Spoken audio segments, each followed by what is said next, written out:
A very good evening, everybody. Nice to have your company wherever you're tuning in, all around Australia or indeed the world. On the platforms of the Gentleman Sim Racing Club, a very warm welcome to you this Monday, the 29th of January 2024, to Monday Night Motorsport, the second edition thereof for this term. It is night one of week two of term one in 2024, or 1912 if you're in Queensland. And our focus first up is the Player One Sim Gear Super 2 Challenge from the streets of the circuit of the Grand Prix of Belle in Detroit, Michigan. How good's that going to be first up? And then, of course, the second leg of the doubleheader tonight is the mainstay of Monday Night Motorsport for the longest time. It is Waste Options GT3. And we'll be heading to the Suzuka International Circuit for a 60-minute affair. I'm Zach Caben. Adam Lavis is here alongside me as well. There's the lay of the land, 3.76 kilometres, the circuit. 23 degrees at the moment, the ambient and track temperature. 48% humidity, partly cloudy. I'll take the 48%. It's about 148% here in Queensland at the moment. Partly cloudy, 7 kilometres an hour winds, and we are looking at a server time of 8:35 in the morning, but that'll update very shortly as we transition from qualifying to race mode. Qualifying coming to an end as we speak. Probably an opportune moment for us to have a look at the championship standings here. Remembering that we didn't bring you Super 2 last week. We brought you Super 3. There'll be some news on that a little bit later on. Greg Favell on top of the points table at the moment on 63 points. Michael Hammond always races well. He was second across the line last week on 57 points, 49 for Jaden Green, Tony Baker on 45, and Joe Mahoney on 53 points. There are a couple of names there that you would know from seasons gone by. There are a couple of new names springing up all over the place. Jason Spriggs is in second in the qualifying standings at the moment. Damien Cairns, Tim Harris, Tim Nicol in behind that. They're all trying to catch Greg Favell. And we are looking forward to watching cars line up on the grid very shortly. Hello to Rob Culbreth. Nice to have you on board as well. Cars will be on the grid momentarily, ladies and gentlemen. What a weekend we had, hey? First and foremost, I would really like to see the IMSA WeatherTech Sports Car Championship back on commercial television or a streaming platform that isn't the IMSA website. And I say that because we were stuck with the Radio Lamore team calling the Rolex 24 over the weekend, whereas we could have had our own lead iffy like we did back in the days when 1HD was screening it. But that's not the reason I mentioned the aforementioned event. I want to say a big congratulations to the boy from Warwick, Matty Campbell, who along with Joseph Newgarden and a couple of others. Felipe Nasser picked up victory in the Porsche in the Rolex 24 at Daytona throughout the course of the weekend. 791 laps of the venue, and they would have been dizzy after that, no doubt. They'll sleep well. Their next stop is, of course, Sebring, the famed Sebring circuit. Nick Photiadis' least favourite for the 12-hour on the weekend of March 16, 17, I believe it is. There's the grid here. Greg Favell, Jason Spriggs, Damien Cairns, Tim Harris, Tim Nicol, Bevan Moyes, Mikey Hammond, Ryan Tegel, and also Tony Baker and Leith McClymont. The first 5 rows on the grid will be Cannon and Lorne McKee. Pick up row number 6, Nick Photiadis, Dane Snadden, 7. Still waiting for 4 cars to join us in position here. Hello to UK Develston. Nice to have you on board. I've got some good news to share with everybody in karting circles a little bit later on as well. On the note of seeing Kate's name pop up there, she's already liked and seen the post in question. Elsewhere, of course, we were marvelling in the brilliance of the Socceroos at the Asian Cup through to the quarterfinals after an overnight win in the round of 16. The Australian Open, how good was last night's final with Yannick Sinner coming from 2 sets to love down? More of that a little bit later. Let's go. Monday Night Motorsport. Attention back to where it belongs. Car stalled on the grid and everybody taking evasive action accordingly. It's Tim Nicol going absolutely bloody nowhere. He finally gets going. Bit of a delayed start. Bit like our Queensland audience for Tim Nicol off the start there tonight. Down the back straight for the first time. Jason Spriggs has got the jump on Greg Favell. Is Favell just luring everybody into a false sense of hope here? Oh, trouble. Michael Hammond's involved. And so too is Ryan Tegel. It looks as though Tegel's been absolutely poleaxed there and cleaned up. Hammond stays in 7th position. Tony Baker, the big winner out of the starters, up 3 spots up into position number 6. But drama from the outset. Spriggs will lead him down the back straight for the first time. Favell's tucked into 2nd spot. Cairns and Harris remain where they started. Bevan Moyes, Tony Baker, 1 and 3 positions gained respectively. Hammond remains where he started. Will Buchanan's up 3 spots. Leith McClymont up 1. Lorne McKee up 2.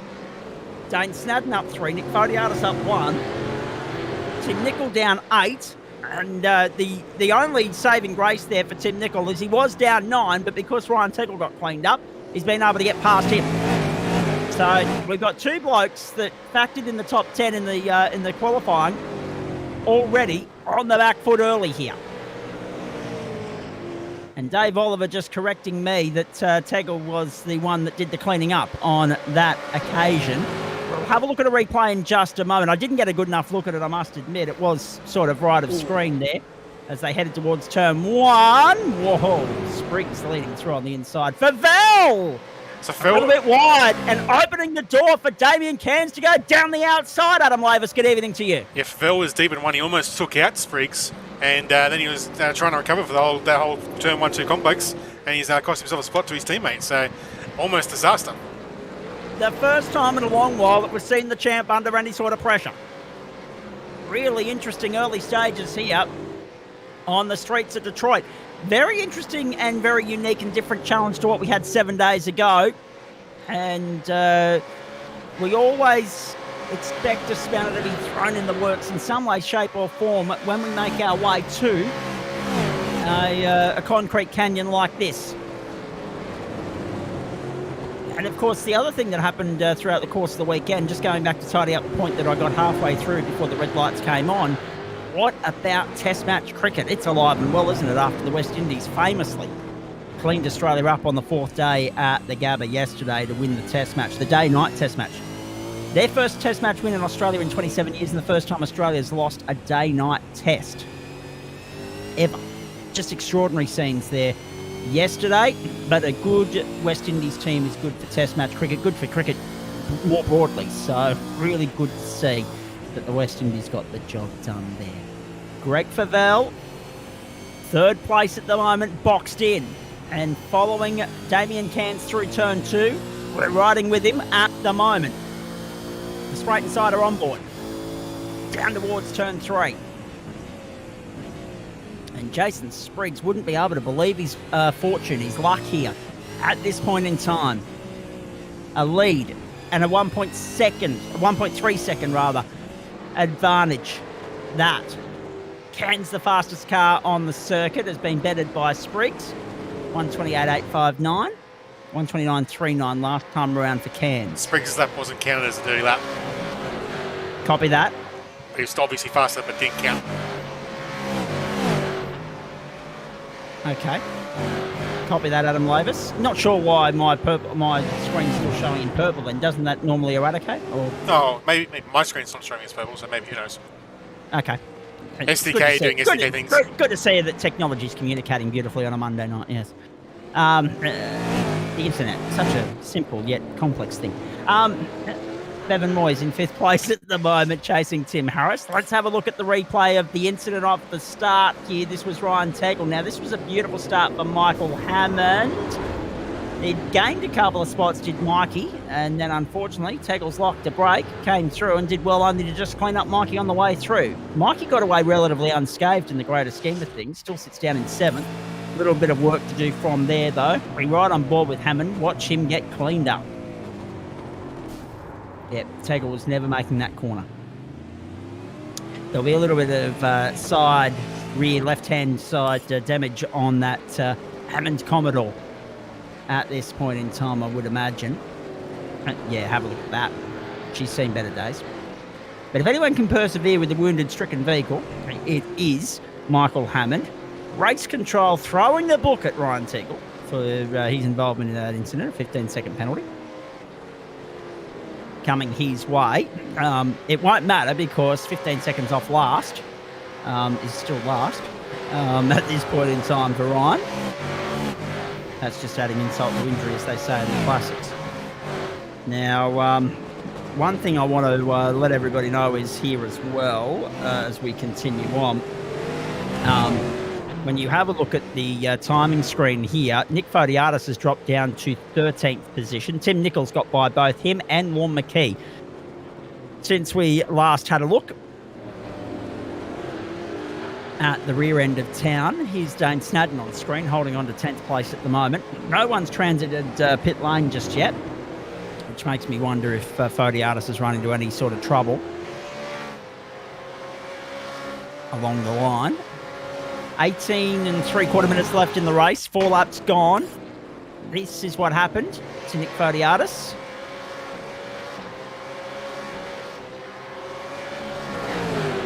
Just overtaken? Just been overtaken, yep. Just done for pace. Now, here's Leith McClymont. Dane Snadden down on the inside, goes in position number 9. McClymont back to 10th. And now McClymont wants to respond immediately. And Snadden kissing the grass and then losing the rear end. Gives him every opportunity to do so. Snadden loses the rear, clouds the wall. Have a look at this again. And getting the wheels dirty on the grass on the exit of the previous corner didn't help, but the fact that he was still on the grass at the braking point sent him pirouetting. Gone. Snadden now with a little bit of work to do, down in 13th position. Spriggs under pressure from Vavell, who's got by Cairns since we were last checking in with the boys at the top end of the tree. The top 3 in the race, separated by a hair's breadth, really. Throw a handkerchief over them. It looks like Cairns might just slowly be dropping off the train as they cross the line to complete lap 5. Now at 1 minute 29.2, let's round that up to 1 minute 30, shall we, ladies and gentlemen? 1 minute 30 goes into 24 minutes 16 times. We know that because 3 8s are 24, and of course 2 laps every 3 minutes. Do the math yourself. 2 by 8, 3 by 8, 16 laps in 24 minutes with the splash and dash. We should have enough overtime there to go 17 laps here tonight. Should we go green all the way? With a field this size, you'd want to hope we go green all the way. I've also got my fingers firmly crossed, Adam Lavis, that we don't get a safety car deployment at Suzuka for very obvious reasons. It's never good there. No, it is 6.5 minutes per lap or something silly. It is completely ludicrous and bitterly painful. All right, here we go. It is Greg Favell in second place at the moment, hovering, lurking, annoying the hell out of the rear end of Jason Spriggs here. And Spriggs withstanding the pressure for the moment. But for how long? That is the question. So a little bit of an early scare for Greg Favell, but it looks like he's about to restore order. Round they come, main straight. 9 minutes gone, 6 laps in the book. And Favell all over the back of Spriggs. He can sit there and wait until the pit lane transit if he wants. But I get the feeling that he'll want to lead this from the front and take charge and restore order very shortly. But setting up an overtaking manoeuvre around here is one thing, executing it's another. Consolidating it, even more so challenging at the best of times. Ryan Teagle's decided to park up. No, he's just run deep. He's just missed the Oh, no, point he's just gone deep. Okay. And he only just came out of the pit lane as well. It's important to note. He pitted at the end of lap 5. And that brings me to the next point. Is that the earliest that anyone can stop to get home here? And if that's the case, expect pit stops as late as about lap 14. 5 shy of the finish line. Teagle has refueled and should be right to get through to the checkered flag from this point. Favell. Spriggs is driving a very nice race here. There's no doubt about that. He's withstanding the pressure and making that Commodore as wide as possible. Driving a defensive line, but doing so with pace. And it's keeping Favell at bay for the moment. And very soon enough, you can just sense that Favell might get a little bit sick of that. So they make their way around again. So 7 gone, and as we say, about 10 to go by our calculations here on the streets of Detroit, Michigan. Tony Baker in 6th place under serious pressure from Michael Hammond. Now, will Hammond be able to set up the manoeuvre on the run to turn 1? Let's have a look. Let's wait and see. No. Baker moved across, made Hammond go wide, and then was able to cover him off on the run through. And said, look, you're just going to have to wait a little bit longer, Michael. Patience is a virtue, my friend. And Tim Nicol and Lorne McKee make their way into pit lane. So GT's from Suzuka to follow this broadcast.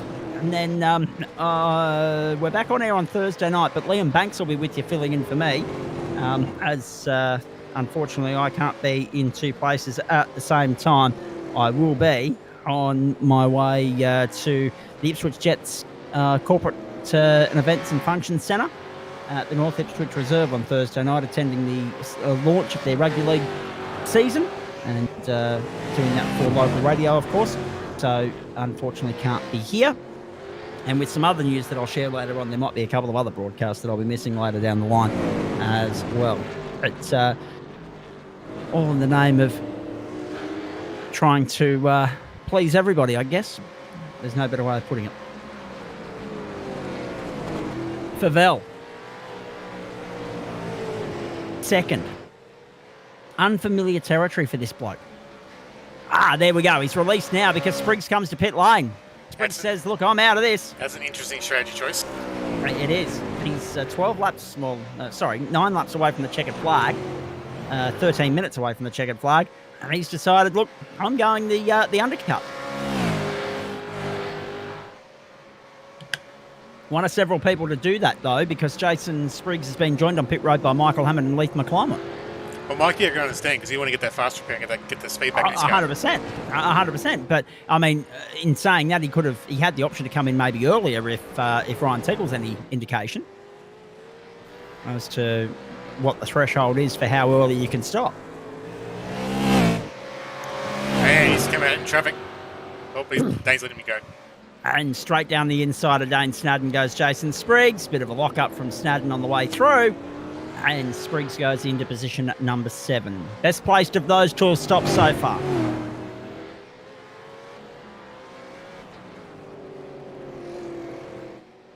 So now the question is Dane said that hard there. Is this little bit of fresh tyre gain going to be enough to give him enough pace to keep in front and keep that undercut effect? Or has Greg got enough pace in hand to nullify and get the overcut in play? Well, one thing's for certain, my friend. We're going to find out very shortly. And we're going to find out together. Through we go. Well, Damien's in, so this will give us an idea roughly of how good this outlap is. And Greg just at the fastest lap. 1:28.830, if you don't mind. Favell with clear air. making a statement.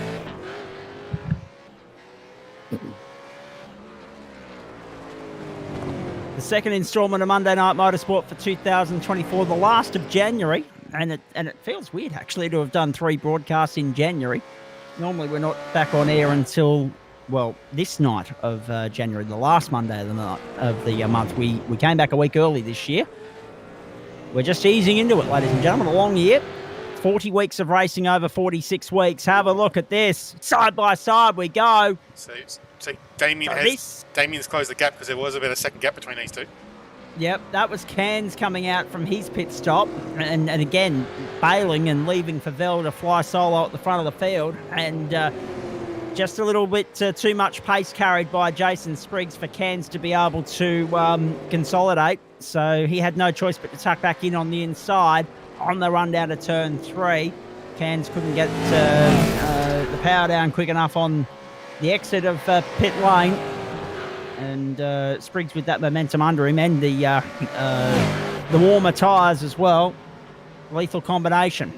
He was able to put Cairns at bay, which probably is the form guide reading true, so to speak. Tim Harris comes to pit lane. Favell lowers the benchmark, 1:28.650 that time around on lap 10. But based on what we've seen in the opening stint, that is a fair indication of the pace of who's doing what at the top end of town. That Spriggs is probably second fastest, Cairns third fastest, and they're all playing catch-up to Favell. Greg Brooks asking how the locked-up boys are going. You might be able to field that one for us, Adam. Yeah, we'll see. We got Ryan Tegel. He missed his breaking point and turned through at the start of the race. He did lock up. Oh, who's that? Bang! Into the wall! Big one! Tim Harris. Crunched up and gone! And in goes Tony Baker as well! Now, I'm not sure that iRacing has, considering that we're still waiting for the rain server to drop, and I might die before it lands, I'm not sure that they can leave fluid on the circuit, so I think Tony Baker's just gone a little bit too hot out of the pit lane. Yes, he has. Yeah, he's over the bump there. Yeah. Bang! He got the bump. It's exactly what that safety car did. That did. was Harris, and what did Baker do on the return? So that was Harris, and Baker has done eerily similar, I'd say, but to lesser damage effect. Tim Harris parked up out of the race. Can you believe that? Oh boy. Oh. So they both pitted on the same lap. Baker and Harris, and Baker lives to fight on, but Harris is parked up and done for the night. Unbelievable. It looked very similar to that safety car incident back in the day. Absolutely. That Corvette did the same thing as a safety car. Yep. That is really unfortunate for Tim Harris. The streets of Detroit claim another one, and he bites the dust. And this is... How many times do we see it? We come to a circuit like this, and a guy that you would expect to be running, top end of the tree, top 5 at minimum, at worst, parked up, nowhere to go, no points to show for it, because this circuit has a habit of catching them out and gobbling them up and spitting them out. Greg Favell leads Jason Spriggs and Damien Cairns. Favell yet to stop. Running very deep into the stint. Tony Baker's dropped down into 8th spot. So Harris drops 10 spots. Nick Fodiatis remains where he started. Ryan Tegel's down 4. Dane Snadden's up 3. Beneficiary of the short misfortunes for Tegel and Harris, no doubt. Lorne McKee up 2 spots. Leith McClymont, Tony Baker both up 1. Will Buchanan's up 4 spots in 7th place at the moment. More positions gained from him than anybody else on the racetrack right now. Greg Favell comes to the pit lane at the end of lap 12. We are 5 laps from home. 7 minutes on the clock, ladies and gentlemen. Jason Spriggs and Damien Cairns, 1, 2, 3 remain exactly where they started. When I'm making the point about the form guide reading true, qualifying pace has carried over into race form and race mode. There's no doubt about that. Bevan Moyes, Michael Hammond up 2 spots apiece. Tim Nicol down 1, makes up the top 6. So as I said before, Damien caught 1 the whole second up on Spriggs. That was the difference in their pit stop times. Oh, Greg might have a penalty. Uh-oh. Oh no, he's just taking too much fuel. He's taking too much fuel. Greg Favell. That is an uncharacteristic mistake if ever there was one. He's back out on the racetrack, but he's 3.7 seconds down on the leaders. He's taking 7 seconds more fuel than Damien did. I'm sorry, but I think he's done himself a mischief here. I don't think even someone with Greg Favel's speed can claw that back and reel these two in. He might be relying on these two to take each other out if he's going to get the W tonight. Oh, another spatter in the works, another sting in the tail, another defining moment on the streets of Detroit. It is going to cost Favel in some way, but it's not going to be a terminal problem like it was for Tim Harris. It is going to be, instead of standing on the top middle step of the podium, he'll be on the outer in position number 3. Under no pressure from Bevan Moyes, who's a couple of seconds down the road in 4th. Michael Hammond is still in 5th place despite that early contact. And as I said earlier, unfortunately for Ryan Tegel, it was somewhat appropriate that he's part of the locked-up team because he did lock up very early in the piece tonight. He's still out there soldiering on in 12th place. Greg Favel is still 2.7 down on the leaders, but throwing everything at it, and then the kitchen sink. 4 laps to go. 5 minutes on the clock. Do about a minute of overtime. Spriggs, Cairns, Favel, 2.5 seconds. It sounds seemingly impossible. But let's see if Damien Cairns can throw a spanner in the works here. Engage Jason Spriggs in a squabble, and that might just be to the benefit of Greg Favel.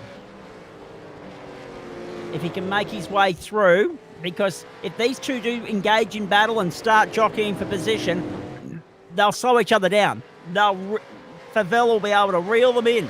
But at the moment, 2.2 seconds seems like a mile away. And all because he took way too much juice at the pit stop. Almost twice. That is extraordinary. Very close to being twice as much as he needed. Yep. And that's, you know, those little 1%ers we talk about all the time. It's the difference between winning and losing.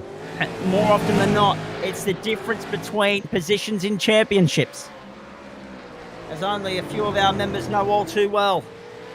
Oh boy.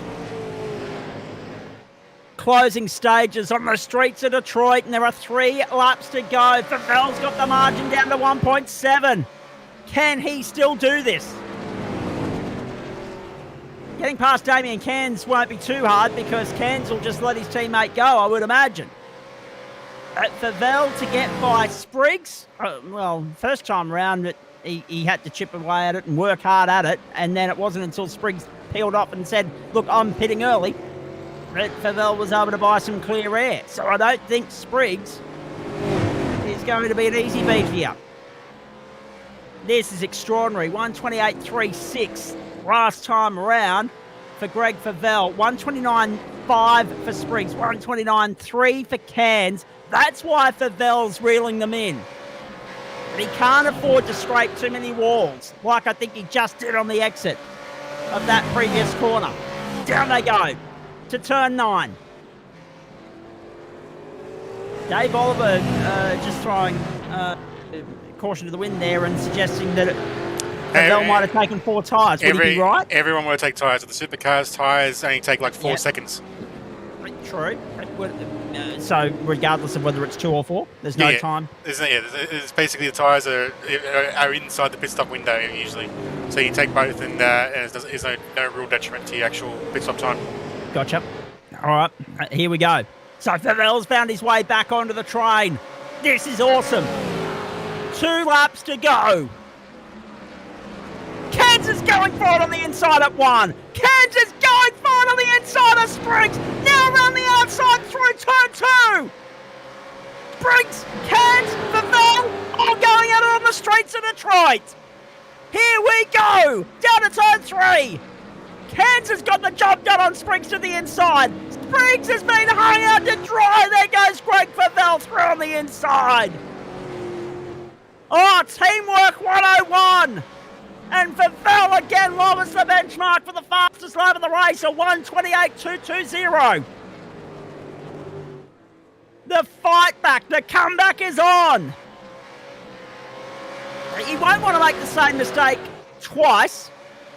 He wouldn't want to repeat of that next week or the week after. Extraordinary work from... Oh, no, hang on. What's going on here? Favel's dropped back in. Now, what's going on here? I'm bemused by that. Cairns is the leader. Spriggs is second. Favel is now third. Now, have we missed something?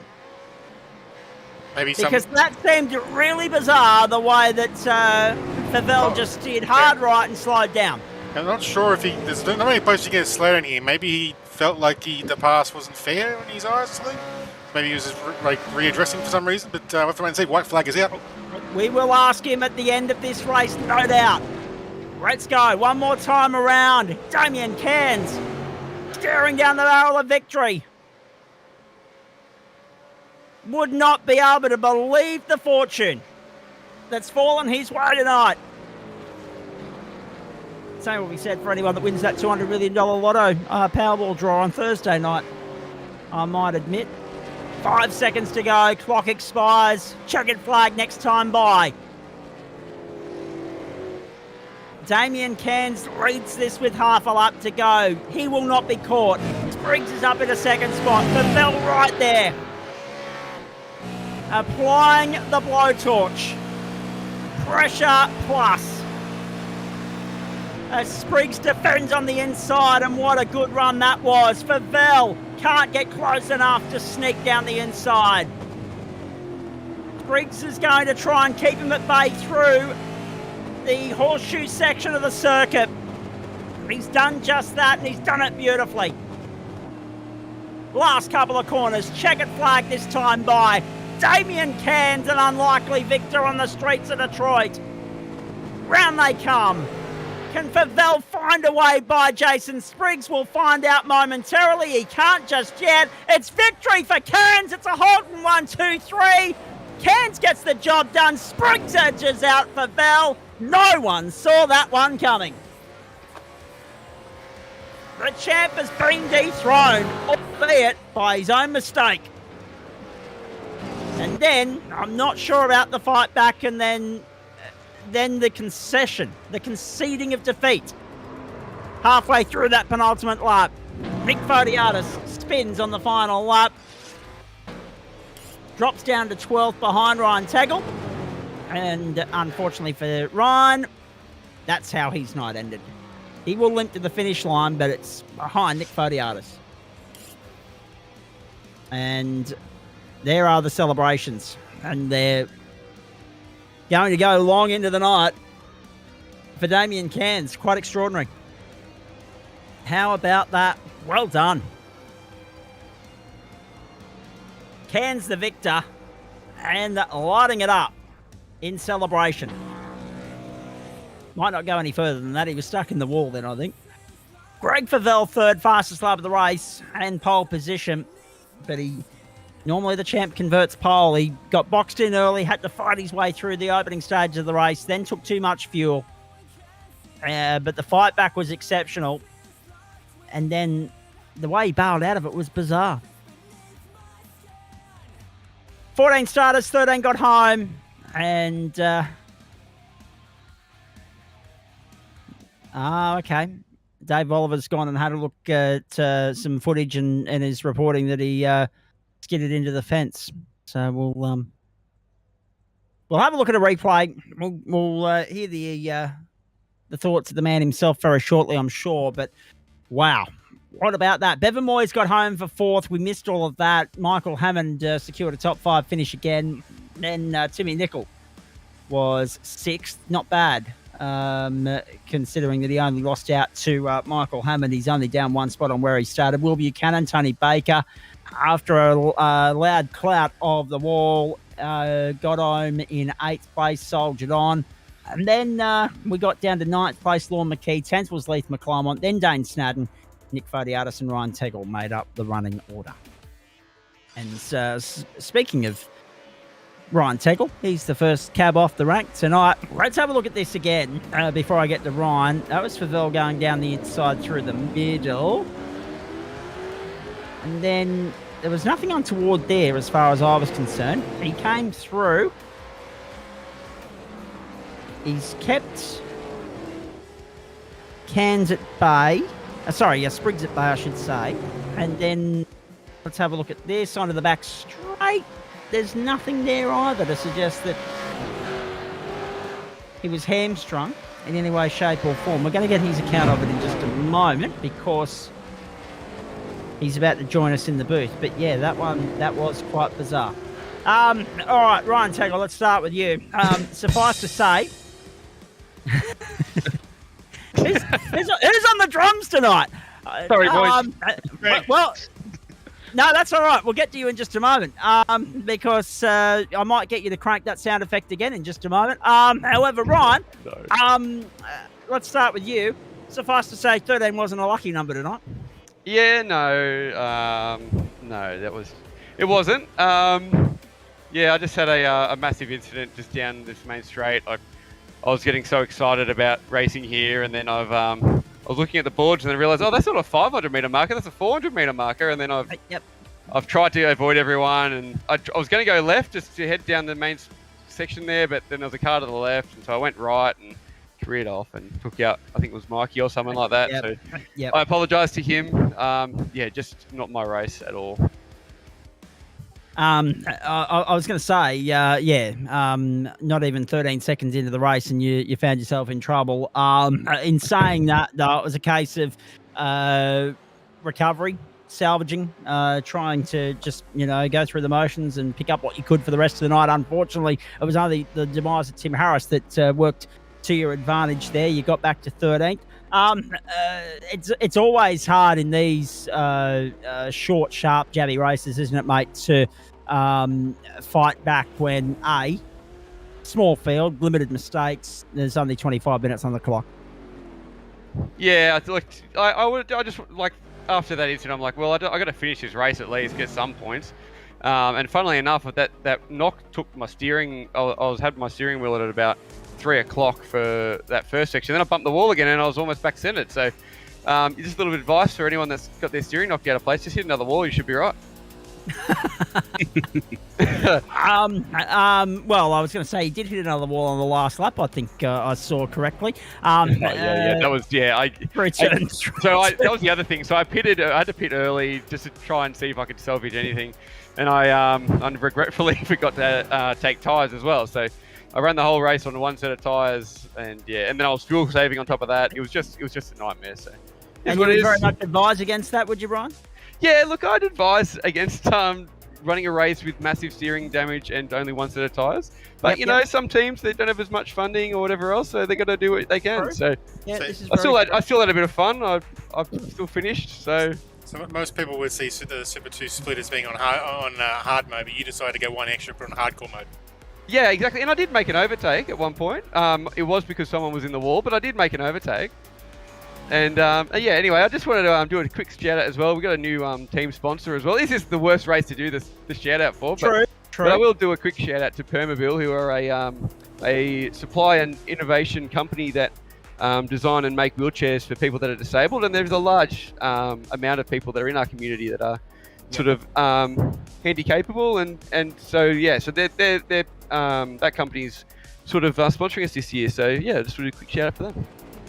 Very nicely done. We welcome them aboard. Of course, great to see a vast variety of businesses and industry getting involved and sponsoring those that support what we do here on the platforms of the Gentlemen's Sim Racing Club. And of course, what you guys do in sim racing circles in general, it's fair to say. Suffice to say, the only way is up from this point on. Though, young Ryan, what are your thoughts on the next stop on the calendar? If we can have a look at the calendar on the screen here, please. Mugello in Italy. I'm excited already. Yeah, Mugello I don't even own yet, and I will be missing it as well, unfortunately. But I shall be racing at my hometown at Oran Park, hopefully. So that'll be a bit of fun. Hopefully, I'll have a home crowd that'll watch me race. This is very true. Although that being said, I'm not sure if you're talking about the home crowd just lining the streets of what is now Oran Park, the suburb, as opposed to the virtual audience that'll tune in and watch Oran Park in the server itself. But we're looking forward to that. That'll be February 12th. What's your thoughts on the rest of the calendar there, Ryan? Well, my thoughts for the rest of the calendar. I had a stellar start to the year this year with the they put on a little holiday series, and I came first in the only 2 races I raced in. So I was hoping to do a repeat of that, but it doesn't seem to be working out too well. So onwards and upwards. But yeah, maybe the GT1s, and I might have a crack at the GT3s. We'll see what happens. All right, very nicely done. And hopefully see you back in the V at some point as well. No, that was rather unfortunate for you, mate. But obviously, we now know that it was just the fact that you missed the braking mark and nothing untoward. Unfortunate for Mikey, but you were more compromised and hamstrung by that one. There's no 2 ways about it. Thanks for stopping on by and a bit of good sport. We appreciate it. Go well. Thanks, Zach, mate. Have a good night, mate. We will indeed. I was going to say, if any panel beaters want to get on board and sponsor Ryan after that as well, feel free to get in touch. The old Commodore was looking a little bit secondhand afterwards. Now, let's move. I'll come back to Tim Nicol in just a moment, and also Nick Fodiatis and Damien Cairns. I want to go to Greg Favell. Greg, nice to have you on board. Very rare that we see the champ up against it, and you were up against it twice tonight. Firstly, got boxed in at the start, had to fight your way back through to the front. Then, did we take just a little bit too much juice? Yeah, my auto fuel wasn't on, and I wasn't paying attention, so I ended up filling the car up. I think I put 40 litres in instead of 15, so it didn't help. And I nearly missed the start. Yep. The countdown just come up. It said 30 seconds to go. Next thing, it was lights were on. It's like, whoops, start the car. So, yeah. Now, heaps of fun. It looked like a lot of fun, mate, and you got the fastest lap of the race. You got the pole position. Everything was going well. The fight back was impressive, but what happened towards the end there? Did you just give up on the fight back? Did you bail out of it? I sort of readdressed with Jason. I touched him up at the start there and gave him a little bit of damage, and then I was a bit rude, just sticking it down the inside, and wasn't sure if I touched him again, so... Oh, yeah. Okay. Yep. No. I'll readdress it and keep fighting, but I didn't realise we only had 1.5 laps to go at that time too. No. It may have been a different thing if I realised we had a bit more, but... It may well have been. Hey, in saying that though, good pace from the team as a whole tonight, and good to go up against Jason Spriggs and go toe to toe with him as well. Jason's pretty good at this. He's been driving these a fair bit, so it's good to have him around and push us. And yeah, he is pretty quick on his day, so hopefully he can get back into the sim a bit more and get some practice and be up the front and give us something to fight for. Now, we didn't cover your split last week. There's some speculation that we might have a combined all-in server next week because the numbers just aren't there to justify having 2 split servers at the moment. However, what are your thoughts on the rest of that calendar, mate? Oran Park's synonymous with supercar racing, no doubt about that. A lot of these other circuits are familiar to us. Long Beach is another concrete canyon. And of course, Phillip Island will be superb when we get there at the end of the campaign as well. But what about Magello next week, the unknown entity? Well, I've got to go and learn that pretty quickly because I've promised to share a setup with everyone. So I don't know the track at all. I might be busy later on in the week. So I absolutely love it. But I look forward to the tighter tracks coming up, Mid Ohio and Oran Park definitely. So. A little bit of a blip in the road for you, mate, but still a podium finish. And as I mentioned in the commentary, it could have been a lot worse. It could have been in the wall, Tim Harris style, and parked up for the night. But well done on that, and well done on the podium finish. And looking forward to seeing what you come up with regards to a Magello setup. I know everybody will be hanging, around with bated breath for that, and that just goes to show the sportsmanship of you as a competitor with these blokes, the fact that you were willing to put your hand up and take one for the team and give them a setup in the outset as well. So we'll let you go and focus on that and look forward to seeing you in action next week. All right, cheers. Thanks for the broadcast and everything you do. You're more than welcome. Nick Fodiatis has been gone, come and went. I was going to go to him next, but no, I'll bounce across him and go to Mr. Nicol for the moment, and I'll head up to our race winner in just a tick. Tim, suffice to say, it ended better than it started. Mate, seriously, Greg covered it. But I hope you well. Happy New Year too, Zach. And yes, first And you race too, back mate. of the season. Yeah. No, countdown caught me out, and no, I fumbled like a bloody noob on my keyboard. I'm pressing I for ignition, S for start. Couldn't hear it start, and I'm like, oh well, on the back. But some calm words from Greg, because I actually shared their chat room, and he's like, "That's all good, Tim.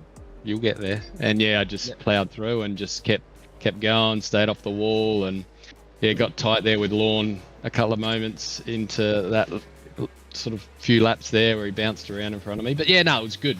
Ended up lost one spot overall, but I thought I'd come in and yeah, share my unlucky start story.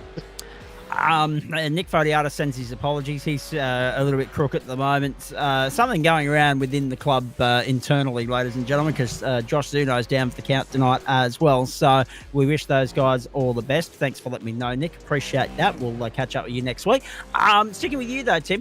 So, I mean, from 14th, the only way is forward. Ryan Tegel parks up on the outside of turn 3, having locked it up and clouded the wall. Timmy Harris throws himself out of business fresh off a pit stop.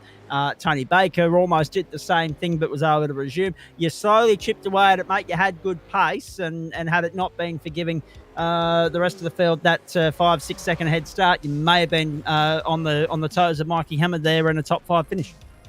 Yeah, that's for sure. Yeah, some unlucky incidents there from some of the other boys, but yeah, Mikey and I go way back. So, yeah, Mikey was in my targets, and one more lap would have been a nice little battle to the finish, but wasn't to be. But, yes, I'll be practicing my starts and being ready next week. And speaking of next week, what are your thoughts on Magello? Don't own it, never driven it. I'm putting all my faith in Greg to pull something out of that. So there's a few people... see. I apologise. I was just taking a mouthful of syrup, but just trying to lubricate the vocal cords ready for GT3. I wasn't expecting as short an answer. However, in saying that, mate, no, that's okay. Yeah. That's the joys of live broadcasting. You just never know what's going to be thrown at you. Hey, just before we finish, though, are we going to see you here throughout the rest of the campaign, or are you going to hit and miss a couple? Yeah, I just had a look at the dates. It's more of a dates and a work thing for me. Yeah, so it'll just depend on because I'm in Darwin and I do a fair bit of travel now, my new job to Alice Springs. So it'll just depend on if I'm leaving on a Monday or not. But yeah, no, the plan is to try and get as many in as I can. It's looking pretty good, actually. I think I might get them all in. So yeah, I'm excited about that. I enjoy driving these little rocket ships. So yep. We've got our fingers crossed that you do get them all in, mate, because it's nice to see you in the server and enjoying yourself. Go well. We'll catch up with you next Monday night, all being fair and equal. Yeah, no worries. And keep a lookout for another QPR car coming out next race. Oh, here we go. Exciting times. Expanding the stable, expanding the family. I like it. And hopefully the humidity's not zapping you too badly up there in the territory either at the moment. I'd happily send you some of the humidity from Queensland, but I don't think you need it. So. Plenty of rain, plenty of humidity, but all good. Thanks, Zach. All right, mate. Go well.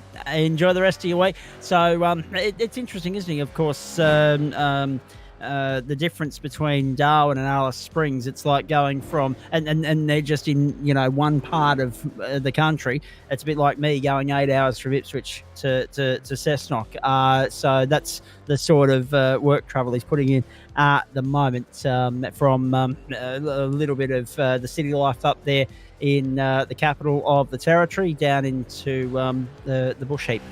Very nicely done. Damien Cairns, let's bring you in at this point in time. Well done. Maybe not necessarily a victory you're expecting tonight, but I mean, you got to take the opportunity when it's presented to you, and it's unlike Greg to A, get boxed in behind Jason Spriggs as long as he did, and B, take on way too much fuel.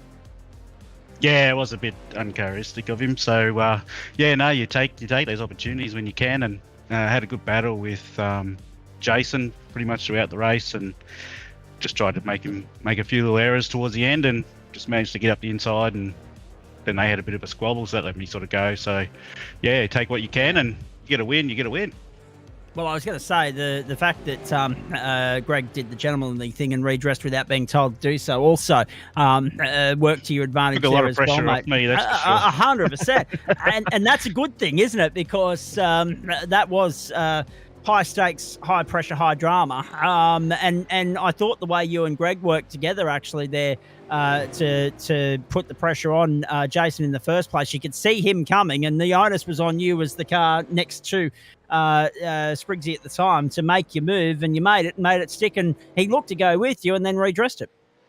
Yeah. I was looking in the rearview mirror to see whether he was going to get past, and I seen him sort of, and I heard Greg say to Jace, I'll let you go back past, and I thought, oh, that's good, that'll leave me a bit more room, and yeah, just need that little bit of breathing space, and that's all I needed.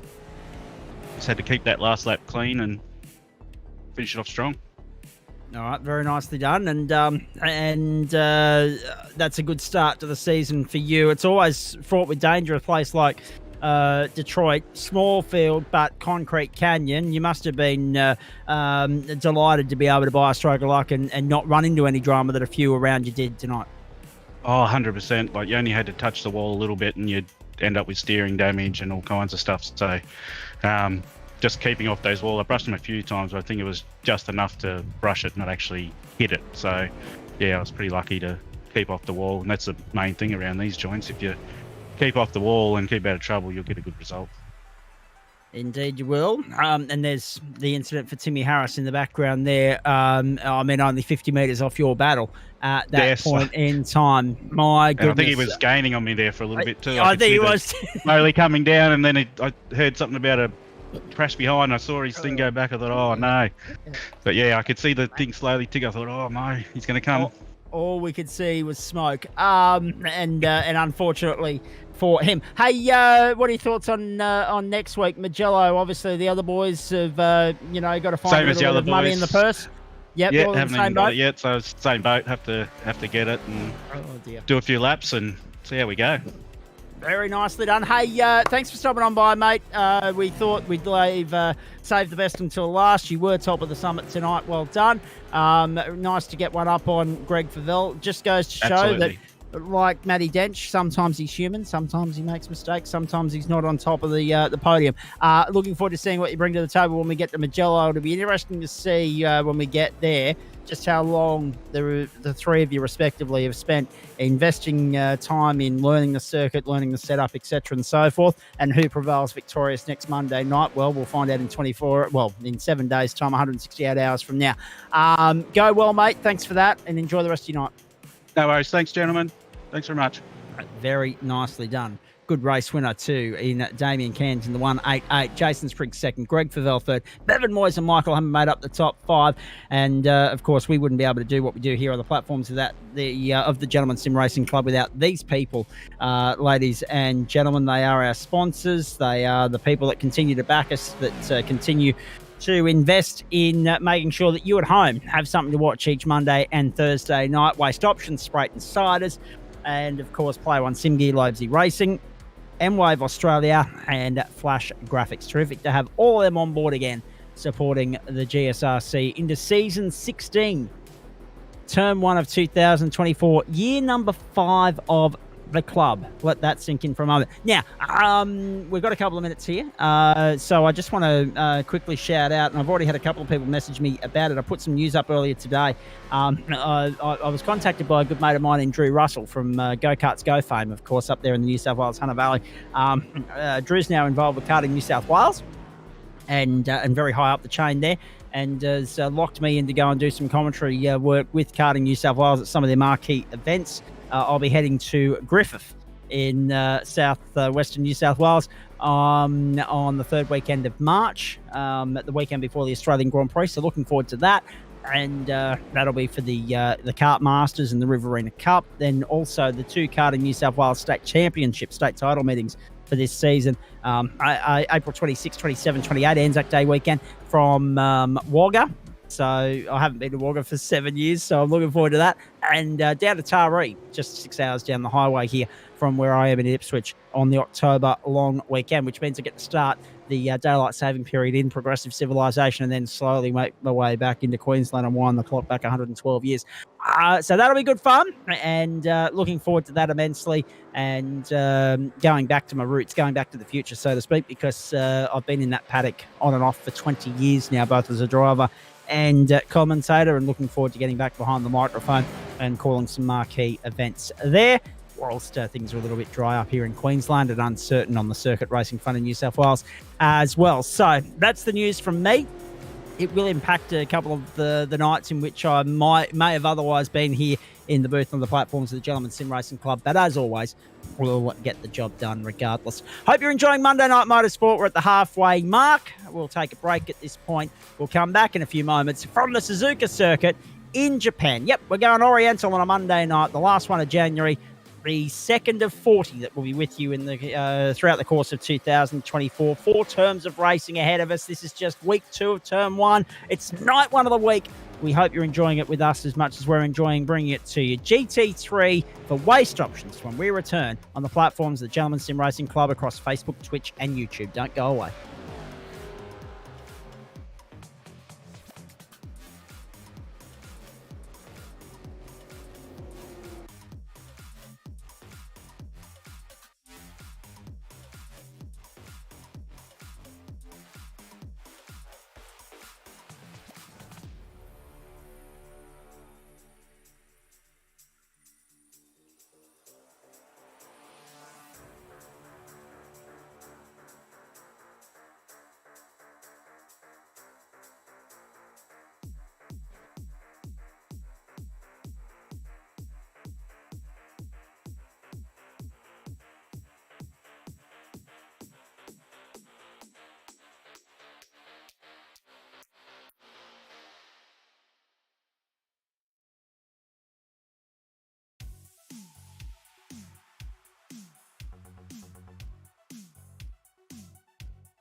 Nice to have you along for the ride wherever you're tuning in, all around Australia or indeed all around the world on the platforms of the Gentleman Sim Racing Club. This is the continuation of Monday Night Motorsport, our second edition thereof in term 1 of 2024. Yep, week 2 of 10, week 2 of 40, depending upon which way you look at it, ladies and gentlemen. Nice to have you along.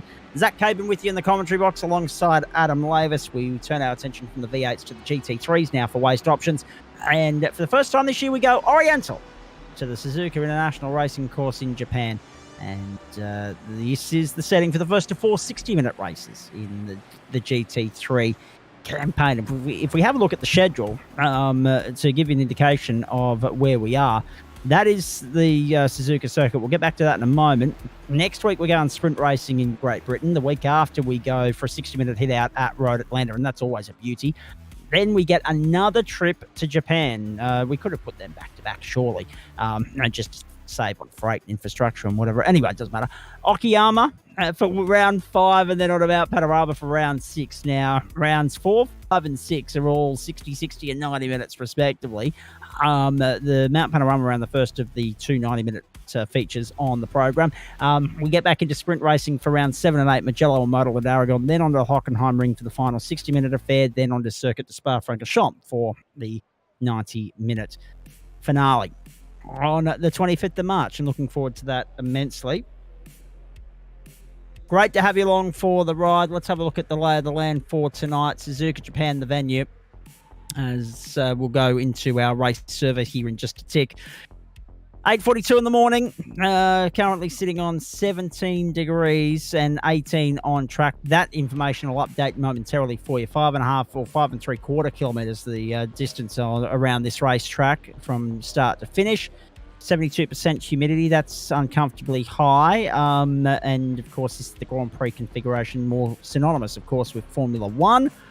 And yes, what's our wind looking at? 16 kilometres an hour wind speed at the moment, and the rest of it is pretty well self-explanatory. Last week, on the back of a very interesting round, this is how the championship picture looks. Now, we might need to explain a couple of things here, Adam Lavis, because when we got off air last week, we were of the belief that Jared Knight had claimed the W. He's been relegated to 3rd, John Merritt to the win, and Matthew Dench to 2nd as far as that second race is concerned, the one that we were watching here on the platforms of the Gentleman Sim Racing Club, meaning that it's 64 points for Dench, 61 for John Merritt.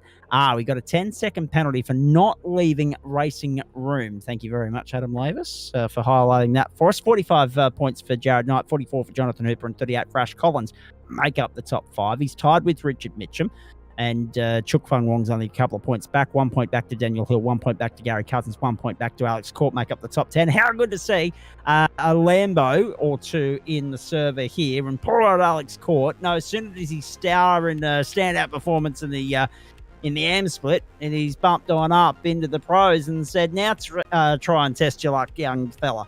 So that is going to be interesting to see how he goes tonight. Also going to be interesting to see how Daniel Correa-Sarr and a few others go in this server as well.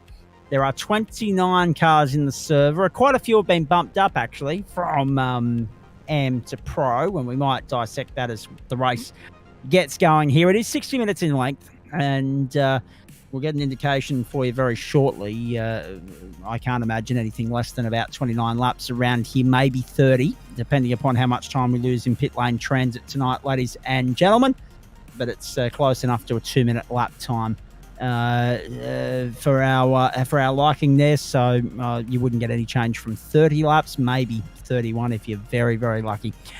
Matty Dench and Richard Mitchum from the front row of the grid, and Chu Kang and Nick Wood from the second row of the grid. That's definitely a new name to me. Aaron Cooper and John Merritt from the 3rd row, Ash Collins, Daniel Birchnell from the 4th row, and Cam Culverwell and Tom Bidgood from row 5.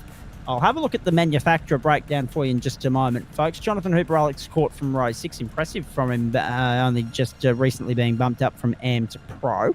Riley Jones and Glenn Arnott from row 7, Fred Kahn and Chuk Fung Wong from 8, Tim Cook and Brett McMullen from 9, Craig Mason and David Baz from 10. From 11, it's Stephen Gallacher and Dane Snadden. From 12, Tim Fuge, David Christensen. Greg Heaney, Gary Cousins, Paul Wood, Daniel Correa-Sarr and Zach Christie make up the field. A field of 29 tonight. Particularly interesting to see Korea Saar and Christie that far down the order. Watching them burn from the stern will be entertaining.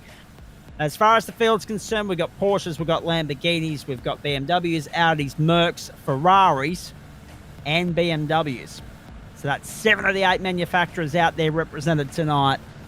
And everybody waiting with bated breath for the Ford GT to be ousted and the Ford Mustang to be drafted in by iRacing as the GT3 car of choice for Henry. Ready to rock and roll. Matty Dench and Richard Mitchum to lead us to green. Nick Wood, the best of the Audis, in third place. On the second row there. Let's see. Let's wait for the start, and here we go. Dench and Mitchum lead us to green. Round 2, race 3 of the campaign. Waste Options GT3 Pro Split Monday Night Motorsport on the platforms of the Gentleman Sim Racing Club as we go Oriental. We'll have a look at the updated track and weather conditions for you in just a moment as we get going. Green and away. Beautiful start from Matty Dench down the outside. Immediately got across to cover off the attack of Richard Mitchum and leads the field to turn 1. Merritt on the inside of Wood. Merritt trying to go through into 4th place on the inside of Nick Wood. Can't get it done. Wood will fight back on the outside. Interesting to see that Nick Wood is going with the Audi when he's been synonymous with other manufacturers in the past here. Can the Audi put in a strong showing in his capable hands? Only 30 seconds gone, but already it's very clear that Matty Dench is in a different postcode. He's gone. I think he was about 4/10 to the good on everybody in qualifying. A fair reflection of where things will likely be at the end of the night, provided that he doesn't trip up like he did last week when he clipped the wall and persevered with a hamstrung car for a lap and a half around the Charlotte Roval.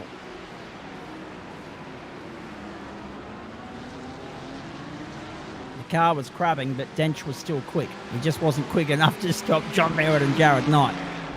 Knighty, of course, would later pick up a penalty and undo all the hard work. So there'll be a little bit of a sour taste in Jared Knight's mouth, I would imagine, after all of that. Having come through and claimed, well, what he said at the time was a moral victory. It probably still goes down as that, does it?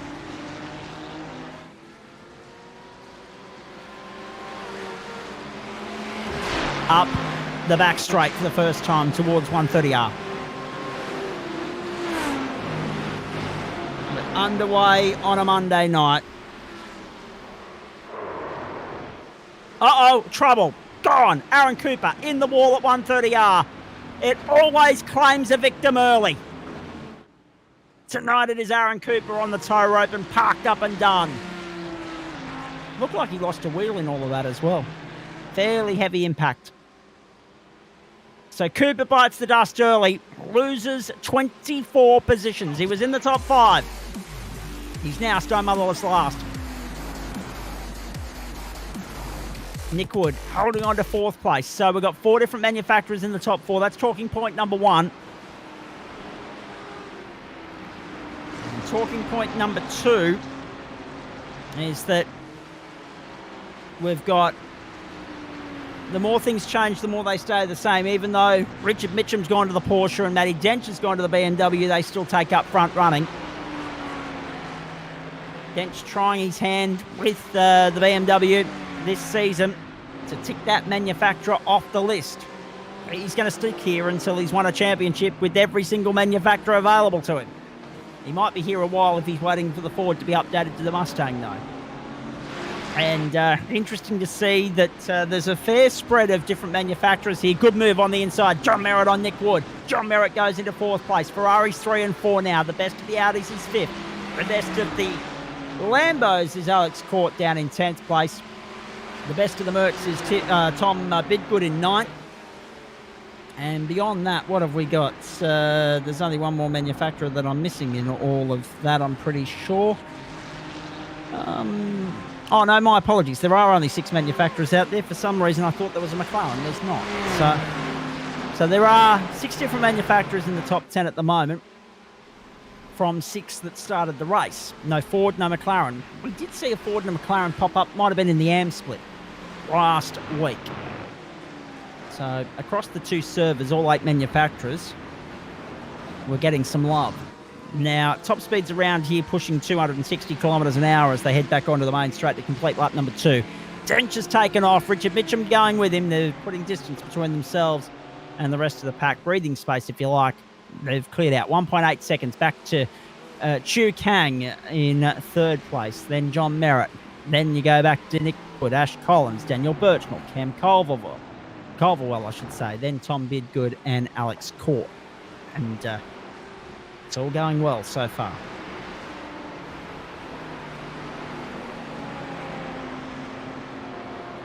But this is typical of our GT3 races, isn't it, Adam Lavis? I mean, how many times do we watch these guys just go through the motions, happily follow the leader, unless, of course, they've made a mistake early and they are desperately fighting and racing hard to, claw back the deficit or the invoice that they've paid. This is standard procedure. Follow the leader, get through the motions, get through pit stop 1, maybe tweak the strategy for pit stop 2. Some will pit early, some will pit late, and then race hard to the checkered flag. Indeed, it's the way we see it. It's one of those things that it's not quite as big of a chess game as the oval races are, but there are still strategy and forward thinking and race smarts at play here. Because even though Deji has a pretty good pace advantage, there's still a very tight spread over the field in general. So there's always somebody that you need to outsmart. Chances are to beat them on track.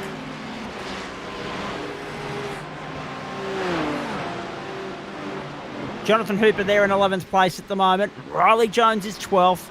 Glenn Arnott sits 13th, under pressure from Chuk Fung Wong, Tim Cook and Brett McMullen. The biggest movers so far,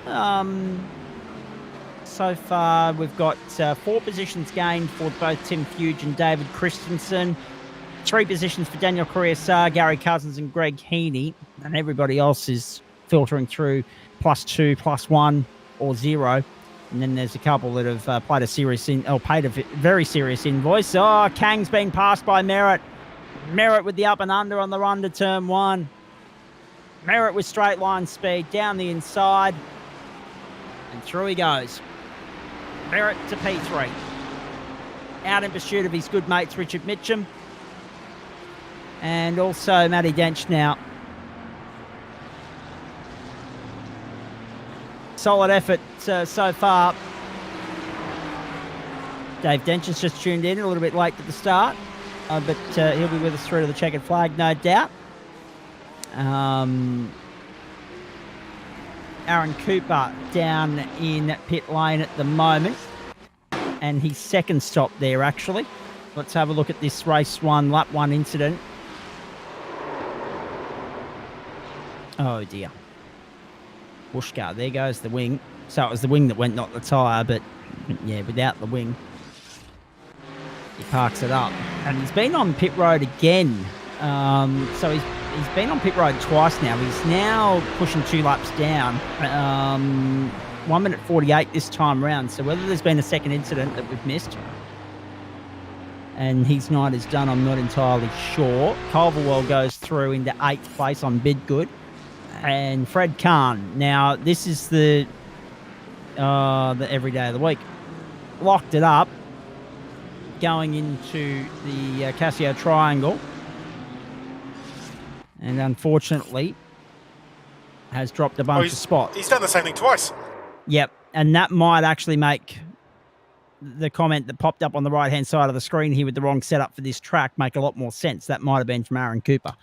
I saw the handle. I didn't know the handle name or who was responsible for it. So that might actually make sense now that Aaron Cooper is commenting from pit lane, waiting for the car to be repaired with the wing set up in tatters. Culverwell in 7th place now, fending off Bidgood and Caught up into 9th, up 3 spots on where he started. So already a top 10 showing in his first race in the Prix split. Good to see from Alex Caught. Dench leads Mitchum by 0.6. They're 1.6 clear of Merritt, who's built a buffer of 1.3 already back to Kang, Collins, Birchnell, then Culverwell. 1:59.47 for John Merritt, the fastest lap of the race thus far. Fred Kahn is down 13 spots on pit road now. Might have an invoice to pay for not shaving time off for a slowdown for cutting the corner. And that's why he's in this early. We'll wait and see. Yeah, he's been in there for 10, 11 seconds now, so that's not a routine pit stop this early in the race, I wouldn't have thought. So already, hang on, what's happened to Nick Wood? We need to find what's happened to Nick Wood, because Nick Wood's down 23 spots in 27th place, and Dane Snowden's down 4 in 26th.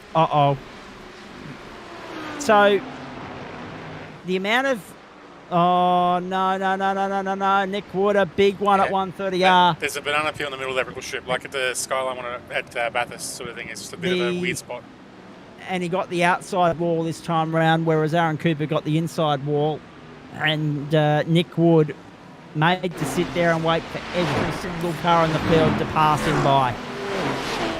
Now, that was interesting to have a look at that as well, because he was in close pursuit, but you may have also noticed that he wasn't the only one kicking up grass on the run to the corner. Oh, here's some argy-bargy, and there's a car going onto pit road as a result, taking evasive action. We'll need to see another replay of that shortly, no doubt. I'll have a look at track and weather conditions for you in just a moment. Just excuse the graphics having a little bit of a moment here. An epileptic fit, if you like, because they've been a little bit jittery, and it's having a knock-on effect with live timing here at our end as well. But absolutely nothing we can do with that, or to overcome that at this point in time. We are at the mercy of the iRacing and internet gods at this point in time. So whatever's going on, we're just going to have to rock and roll through it together. Culverwell's up the circuit and gone from the top 10. Culverwell has found the grass. Halfway through the lap, there he is, just getting back on. And driver's right on the run up towards the first of the hairpins. And Culverwell's been gobbled up. Down to 13th now. He was running 7th. Another one bites the dust. Matty Dench, Richard Mitchum, John Merritt, 1, 2, 3 at the moment. Can't say I'm surprised by any of that. This is what happened to Culverwell. Did he get a hand? No, he did it all on his own. Too much curve the first on his own. And that's it. So I didn't get to finish the point. Watch the cars as they're coming up over the hill here. Watch this. On the run down. See? They're not afraid to mow the grass and whippersnip on the way on the approach to 130R. Apologies, the adopted family dog is having an attack at the moment. If you can hear the barking in the background, ladies and gentlemen, nothing I can do about that mutt either. Oi. Dench, Mitchum, Merritt, Kang, Collins, Birchnell, Bidgood and Court, the top 8 here at the moment. It's all happening on a Monday night, as it always does. The platforms of the Gentleman Sim Racing Club. Nice to have you along for the ride.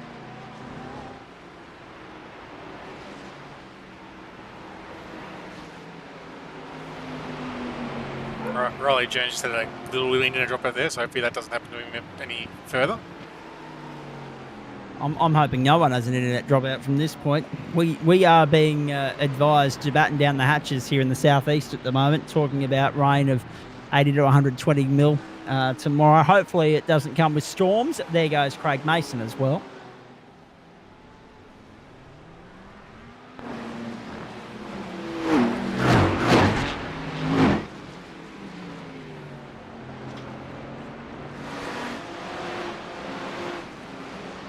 So yeah,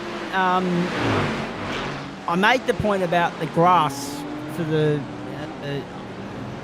pure and simple reason that how many times do we see the slightest bit of grass send you sideways, send you towards concrete? Obviously, the drivers over the course of time have worked out that they can mow that little bit of real estate and not pay the price. So throughout the course of the night, just to maximise the angle and therefore the speed that they can take through 130R, there'll be a fair bit of grass being kicked up by these cars at the end of this straight they're on now, the back straight of the circuit, the Japanese Grand Prix venue. which will host, of course, Formula One in April this year, not October or September, a move away from the traditional date. The Japanese Formula One Grand Prix, it'll be the Grand Prix that follows the Australian Grand Prix on the Formula One calendar in 2024. Sunday, the 7th of April, the day that 2024 gets underway in Queensland. It'll be fantastic. I believe that's the day that daylight saving ends in progressive and civilised parts of the country. I believe that's their attempt to try and get away from that monsoon season. Well, not only that as well, Formula One's making a big deal about regionalisation at the moment from a challenge, from a travel and logistics standpoint as well. So going from Australia to Asia and then to Europe rather than continent hopping throughout the course of the season seems to be something that they're aiming to achieve here. The only thing that caught my eye actually on that subject with the release of the Formula One calendar is why they wouldn't try and then therefore marry up Miami with Canada if they're talking about trying to limit the travel and the wear and tear rather than going from Miami then to Europe for I think it's Emilia-Romagna, Monaco and Spain, and then back to Canada. It doesn't make sense to me that they wouldn't try and put Canada and Miami back to back. But that being said, it's a long weekend in most of the states and territories around Australia, the weekend of the Canadian Grand Prix, so no excuse not to get up at 4 a.m. on the Monday morning and enjoy that. And also some IndyCar from Road America on the same weekend too. Through we go. We're watching Tim Cook here in 13th place at the moment, all over the back of Glenn Arnott. Good battle lining up here. We're at the end of lap 8, the end of the 16th minute of play. 44 minutes to go, almost a quarter race distance. In fact, just over a quarter race distance in the can now. Almost pushing our way to the 1/3 race distance at 20 minutes, at which point here's Ash Collins actually with an earlier than scheduled pit stop. But that's the point. There is room to move here. You can spice up, vary up the strategy a little bit. You don't have to follow the leader and go to the same numbers. That's the beautiful thing about GT3 racing on the platforms of the Gentleman Sim Racing Club. Cook to the outside at 1, can't do it. Oh, but he'll get it done on the inside, potentially at 2. No, couldn't get under. Could not get down under. Glenn Arnott there, could Tim Cook. Arnott went very wide on the exit of 1, on the approach to 2. And Cook couldn't jam it down the inside to make Arnott pay the price. Govelwell back in this fight, down in 13. Whoa, that's not going to end well for Arnott. 1 on them! Gone! Cook into the side of Arnott. Not once, but twice. And Arnott's in the wall. That's unfortunate. And you saw it from the onboard. That's unfortunate because Arnott almost saved that too. They probably got to get away with it, but that second touch finished him off. Oh, well and truly. The second jolt did what I thought the first might have. Dench, Mitchum, Merritt, Kang, Birchnell. 1, 2, 3, 4, 5. Then Bidgood, Court and Jones. Hooper, Fung Wong, Culverwell, Baz, Cook, Fuge and Christensen make up the top 15. Gallacher and Heaney make up 16 and 17 at the moment. Just having a look at pit lane traffic. Again, we talk about 25, 26 minutes being the threshold here. So we're looking at about the longest anyone will likely go in this opening stint is 13 laps. We're talking about a race distance of around 30 laps, considering that there's a little bit of overtime potential there when you get back to the start-finish line in that 60th minute of play. 2 transits of the pit lane doesn't look like it's going to cost you 2 minutes. So we should be able to get to 30 laps tonight standing on our head. Therefore, Fred Kahn's been on pit road and back off again. Daniel Correa-Sar's parked up for the night. He is done. Daniel Birchnell's just come to pit lane now. Aaron Cooper's still there.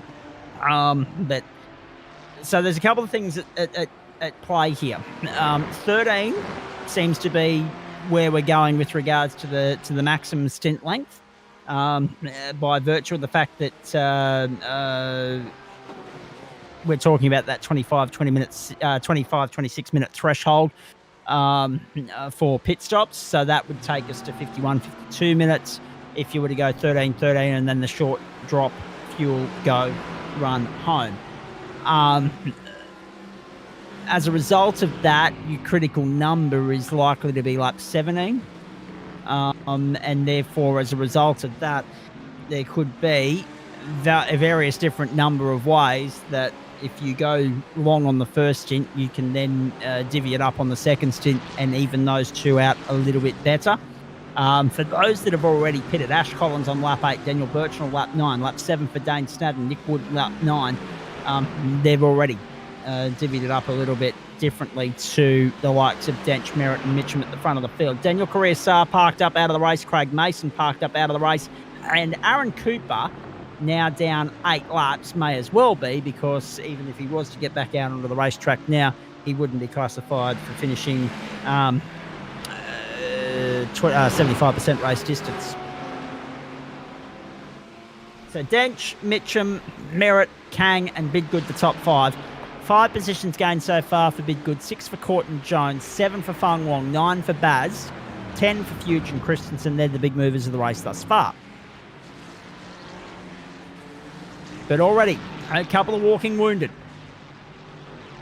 Cooper has now parked up and gone. He was obviously listening to the broadcast and took my advice. Or maybe it was purely coincidental, I'm not sure. Bad luck for Aaron Cooper. Bad luck for Craig Mason. Not sure what happened to him. I know he did have an off track, but whether it was terminal or not, I'm not sure. And Daniel Correa, we still haven't seen what happened to our commentary colleague from Thursday Night Motorsport. Matty Dench, the leader. 1 second to Richard Mitchum. 1 second to John Merritt. 1.8 covers the top 3. You're watching Monday Night Motorsport on the platforms of the Gentleman Sim Racing Club. We are lapping the Suzuka circuit for the 11th time in this 60-minute race. We're 21 minutes into the caper. We've got 39 minutes to go. We're cycling through our first round of pit stops by virtue of the fact that some have opted for the short stint up front to go more even stints towards or longer stints towards the end. No one opted for 10, 10 and 10, which is interesting. No one opted to jump down the middle and go the even 20-minute runs. Have a look at this around the outside. Greg Heaney showing some pace. Heaney up the high side to go by Gallacher and get the job done for 15th. Nice.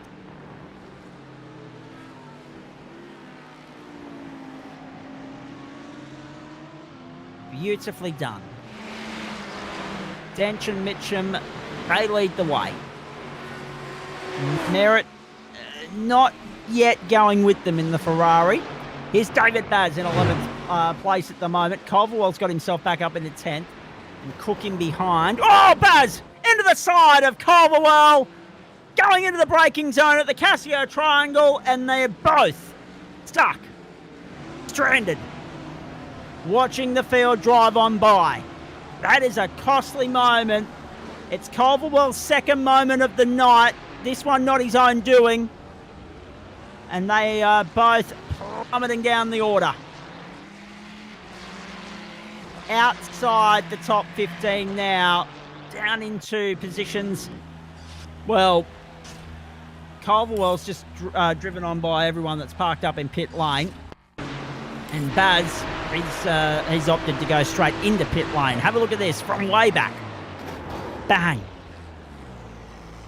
Sufficient hit. Race control's going to have a fair bit of work tonight, Adam Lavis.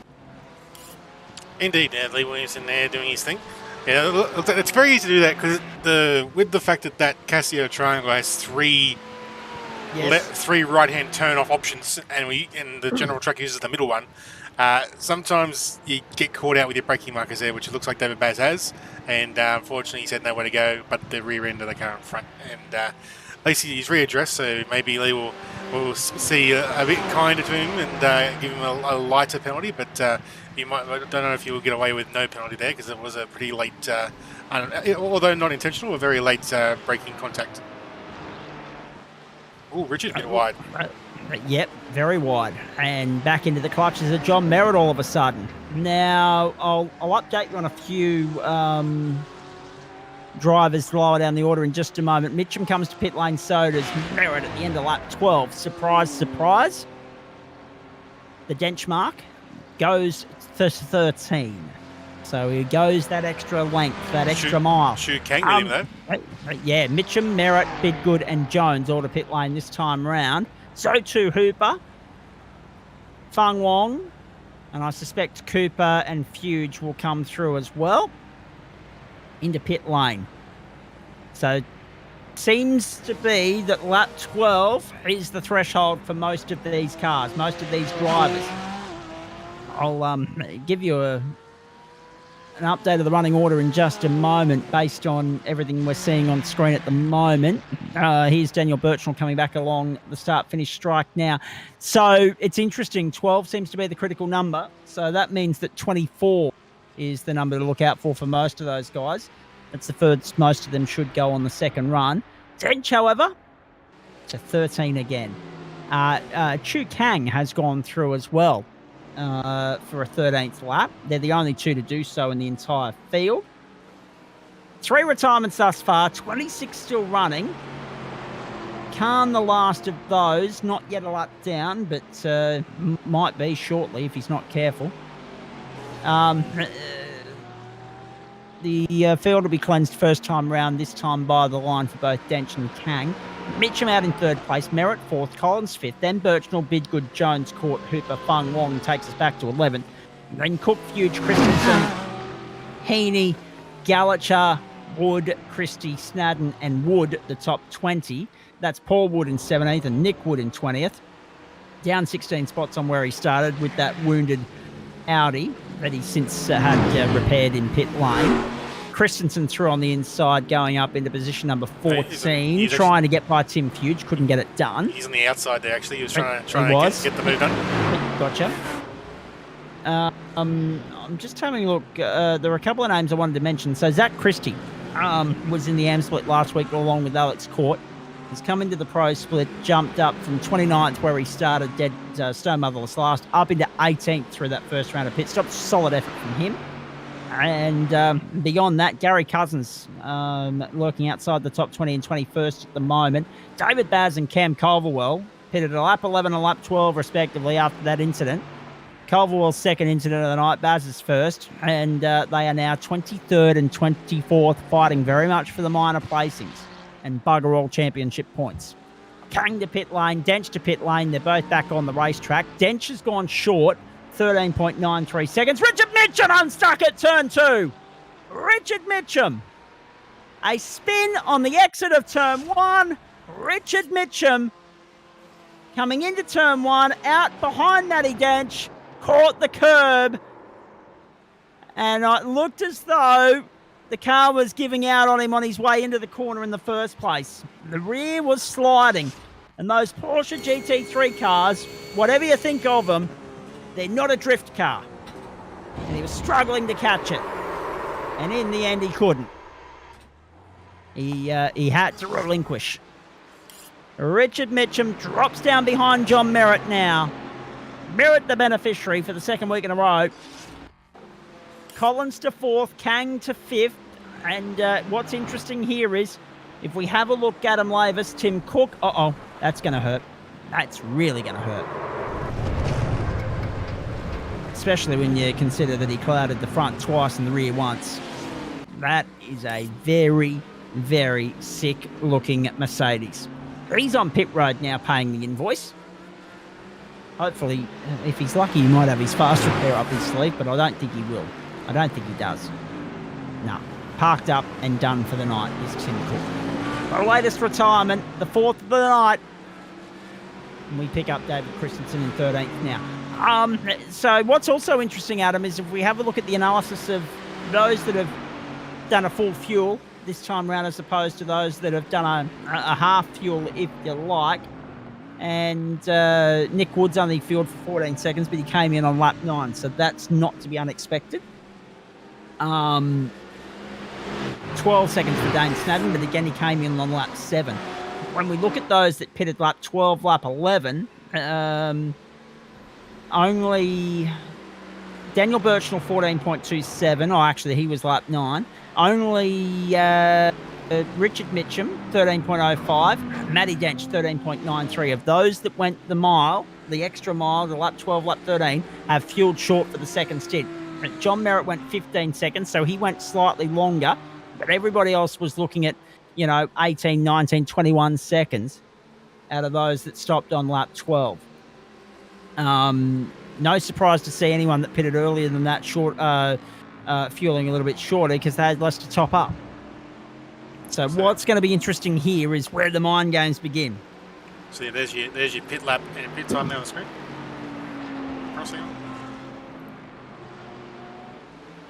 There you go. So yeah, pit lap, laps 13. So for Denchi, it's lap L for 13. So it's lap 13 with a 13.9 second stop. 2 seconds faster than John Merritt's stop. About a second faster than Mitchum's. But then you see a few guys where they've taken 18 seconds on 20. So 21 seconds would be good. All right, so anyone that's done 21 seconds, that's probably taking tyres. So once you take tyres, it's about a 21 second stop. Or 4 tyres, though, because you'll notice the guys in this series who have been in the series for a while, they've worked out that because there is 2 stops during the race, if you take one side tyres one stop and one side tyres the other stop, it's overall a better position because you don't lose that extra 2 or 3 seconds in the stop phase.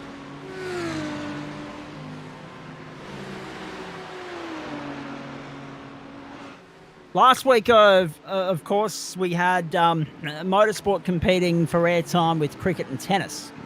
Tonight, our opposition was Australian Survivor, Australian Idol, and Married at First Sight. Forgiven if you only now just joining our broadcast, having watched Australian Idol. But if you were watching Married at First Sight, I don't want to borrow you, ladies and gentlemen. This is the best money can buy experience on a Monday night. Oops, someone else is gone. It's Another one. Another one. Dane Snadden.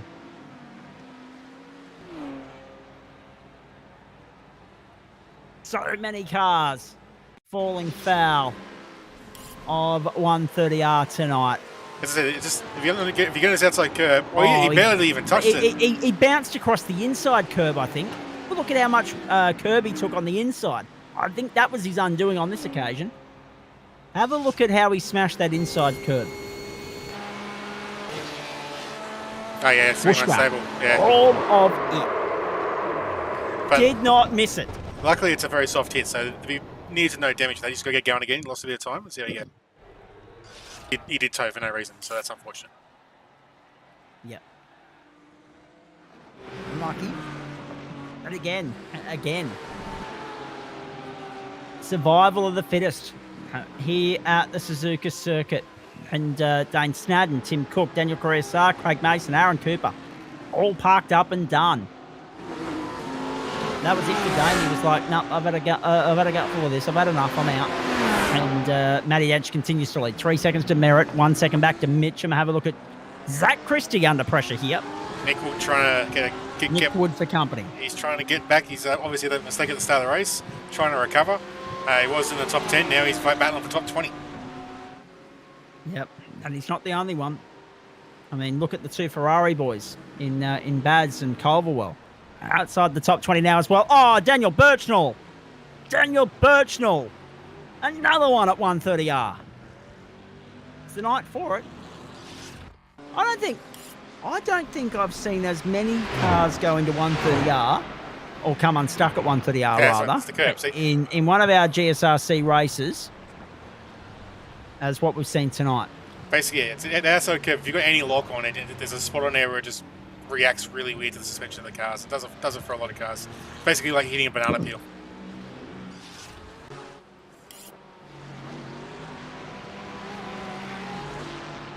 Just seems as though it's happening more so tonight than it has on any other occasion we've visited in the past.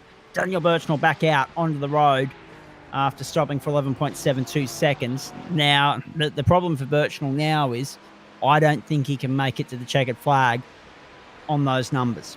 I think he's in just a little bit of strife.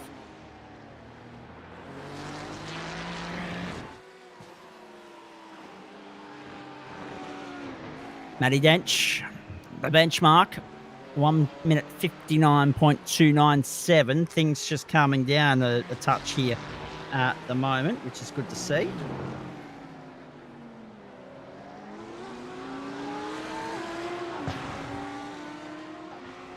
Alex Court having a good run in 8th place and chasing Riley Jones here. The battle for 7th on the racetrack. It's going well.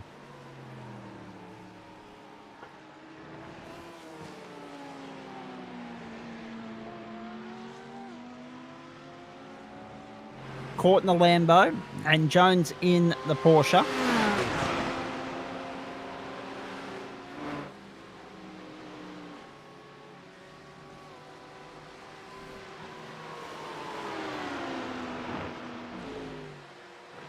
That time through 130R unscathed.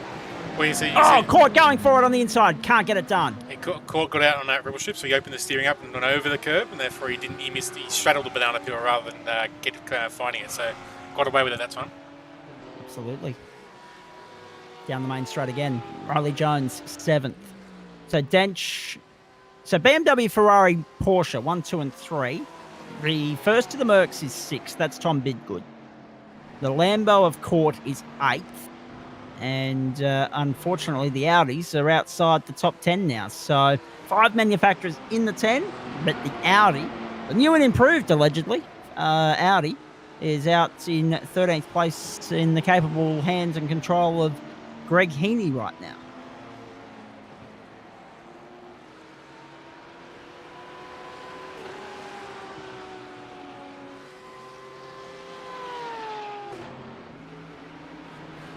A lot of exciting times ahead on the platforms of the Gentleman Sim Racing Club. Don't forget, Thursday night, Porsches, Silverstone Legacy. The one that I am disappointed to be missing is Formula V from Interlagos. I think that'll be absolutely off the chart. So Thursday night, Liam Banks will be with Daniel Chris for this one on this occasion. It is Thursday, February 1. It is live and free to the platforms of the Gentleman Sim Racing Club across Facebook, Twitch, and YouTube from 7:40 Eastern Daylight Time. Matty Dench leads on lap 18. Now, this is the critical lap. For anyone that stopped on lap 12, they can pit now and get home. If you stopped on lap 12, you can pit now and get home, provided that you've done your numbers right and you take on the right fuel, etc. and so forth. Dench is not interested in transiting pit lane this time by, but he will come in before that threshold of lap 24. So lap 18 to 24 is our window here. Dench will come in before the end of 24 by virtue of the fact that he didn't take a full top up that first time round. Alex Court all over the tail of Riley Jones at the moment. We've picked up Greg Heaney and David Christensen, and also Tim Fuge, 1, 2, 3 through 130R. Have a look at the trail of grass being left on the outside of the racetrack there now as well, from all the drivers that have kicked it up throughout the course of the night. 22 minutes and 55 seconds left in the motor race. And speaking of other series, also on Wednesday nights, we've got the Toyota GR86s. That'll be good. And then also the GT4s. And GT4s going great gun. Even though we haven't got a broadcaster for the season yet, we're still seeing if we can find someone to push the buttons. Even without that, last week may have been a Bathurst factor because it was Bathurst, but we had 53 GT4s on the grid last week. It was carnage. There was cars everywhere. It was insane. And yeah, race control still filling out the paperwork from that one is my understanding.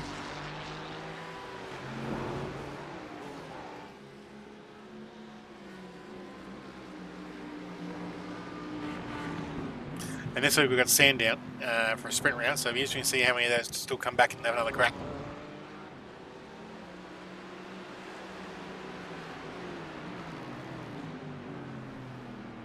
Dench, Merritt, Mitchum. GT4's always been popular though. The Toyota 86s are going to be the interesting one this season to see if their numbers remain consistent. Yeah, pretty sure we had like mid-20s, maybe close to 30 in the 86s as well. So Wednesday night was a big night. Absolutely, it was. Oh, this is close.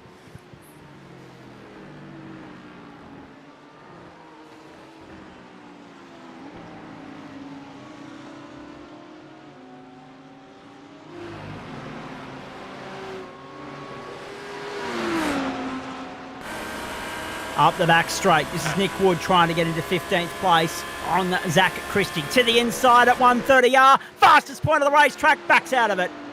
Christie goes through and holds sway for the moment. Wood absolutely putting the pressure on here. Found something I forgot to do over the off-season. Transfer the camera file across. This is true. This is true. Nick Wood into pit lane. Should be fueling to get through to the checkered flag now. Alex Court has got by Riley Jones. Alex Court is 7th in the Lambo. Good, fast, hard pedaling racer, this guy. This is how he did it, down to turn 1. He might be on track for one of our most improved by the end of the season. Impressive last week, got a W in the AM split.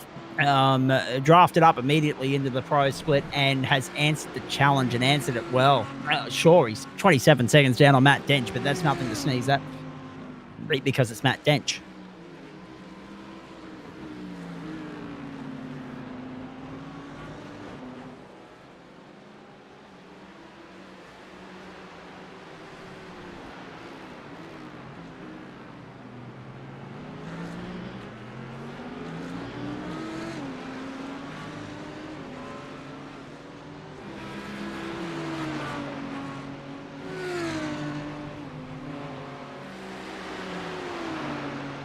$20 laps gone, 10 laps to go here, 19 and a half minutes on the clock. Monday Night Motorsport platforms, the Gentleman Sim Racing Club, Facebook, Twitch and YouTube. Round 2 of Waste Options GT3 from the Suzuka circuit in Japan. Off track goes Riley Jones. Riley Jones has lost out in his battle to Alex Court and has dropped down the order behind Jonathan Hooper and Chuk Bung Wong as well. Oh no, that's really unfortunate for Riley Jones, who was doing so well. And again, I reckon it'll be 130R that's claimed another victim. Yep, have a look at this. Chasing Alex Court through 130R. Curb. Gone. See ya. And the rear end of the Porsche is really difficult to control. How many times have you seen it? So Riley Jones adds his name to the list of victims of 130R tonight. And the ripple strips they're at as well. Oh boy. Still a couple of good battles on the racetrack. We've got our eyes on David Christensen and Greg Heaney here at the moment. Tim Fuge and Ash Collins just up the road. And it's only 5 or 6 car lengths that they've got to reel in there. But Collins is trying to keep Fuge honest here. And Fuge, well, I mean, there's no real point in those two engaging in battle just yet. It'll come down to that next round of pit stops, I think. But, yeah, Fuge answering the challenge just nicely, keeping Collins at bay and not losing ground either in the process. The cars behind them, in fact, building a little bit of a buffer. Christensen and Heaney, the only other battle on the racetrack right now. Snadden, Cook, Korea, Mason Cooper, all out and done. Fred Kahn is a lap and a quarter down, and that's about it. If poor old Davo could find himself a couple of apexes here, he might relieve the pressure here. He's run wide about 2 or 3 corners this lap already. Indeed he has. Richard Mitchum to pit lane. Richard Mitchum, the first of the leaders to jump. Jumps in at the end of lap 21. Does that mean that Denchi's coming in at the end of lap 22? Well, I was about to say he got the gap to Merritt down to half a second, so he was closing in. So rather than getting caught up behind Johnny, he's trying. Oh, someone else. Oh, it's Fuge. Is it Fuge in the wall? I think it was. I think you're right. Tim Fuge has found the wall. Tim Fuge adds his name to the ever-growing list. Alex Court to pit lane at the end of lap 21. And this is Fuge going into the wall at 130R. And I think the curb on the outside is the main cause of that one coming undone. The inside run looked okay. It was the outside that tripped him up. The exit rather than the entry. There's been a couple of instances where it's been one or the other tonight. A couple have been undone by the inside ripple strip on the apex of the corner, and a couple done by the outside. Glenn Arnott out of business on the exit of Casio Triangle. So what's happened here? Oh, is he just slipped the tyres up? Yes, as he's come off the curb, it's unsettled the car and snapped on him. I was going to say, it looks like it's twofold. It's one, he's come off the curb, and it looks like he's also plucked another gear. Have a look at this. One. Yep. Just as he clicked the gear. Gear change, throttle, lit up, tyres, gone. Dench and Merritt to pit lane at the end of lap 22. And this won't yet cleanse the field. Still waiting for quite a few drivers to make their way to pit lane, but this will make the battle for the lead all the more clearer. There we go. Chu Kang's going to get a lap lead in his first pro split race. But is he, though? Let's wait and see. He's going to lead now, but he didn't lead at the line because Dench led across the line from pit lane. Well, I don't think will he lead at the line next time by? Well, it depends if Bidgood can get a move done. So either of these two. This is both their first race up in the pro split. I think they were both in AMS last week with their first race with us in the club, and moved straight up into contention for the pro split. So definitely got promoted. Definitely got some fast pace skills in their arsenal. And elevated immediately. Fung Wong and Christensen to pit lane right now. Heaney and Christie continue on. We're expecting them on pit road either the next time by or the time after that, the end of lap 22 for them. We're on lap 23. Kang and Bidgood leading the way. Kang, Bidgood, Hooper. Then Heaney, Christie, McMullen, all yet to stop. Baz and Christensen to pit lane now. Everybody else has been in to complete their top-up, their final splash and dash to the checkered flag. Glenn Arnott on pit road has been for about 2 minutes now, so Arnott's night is done. I would suspect, if he gets back out there, he can still salvage a finishing result. Only has to get to lap 23, the end of lap 23 to achieve that. He's not yet 2 laps down. So he'll be hoping that damage is minor and minimal. Oh, geez, Nick Wood nearly threw it into the rear of the car in front, Tim Fuge. 2 of our walking wounded tonight.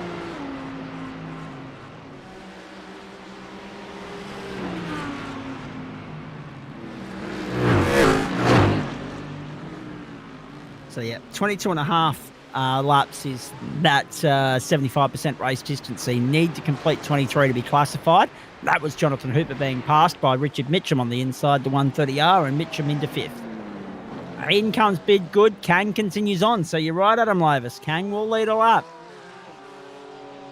He may yet lead 2 because the deficit between him and Matty Dench, the margin, the buffer, he has to play with. He may still be able to lead at the strike before Dench gets back to the line to restore order and displace Kang. Good run from Kang. Quiet run from Kang. Trouble-free run, which is good to see. Bidgood to pit lane. Off goes Riley Jones again. Same as before.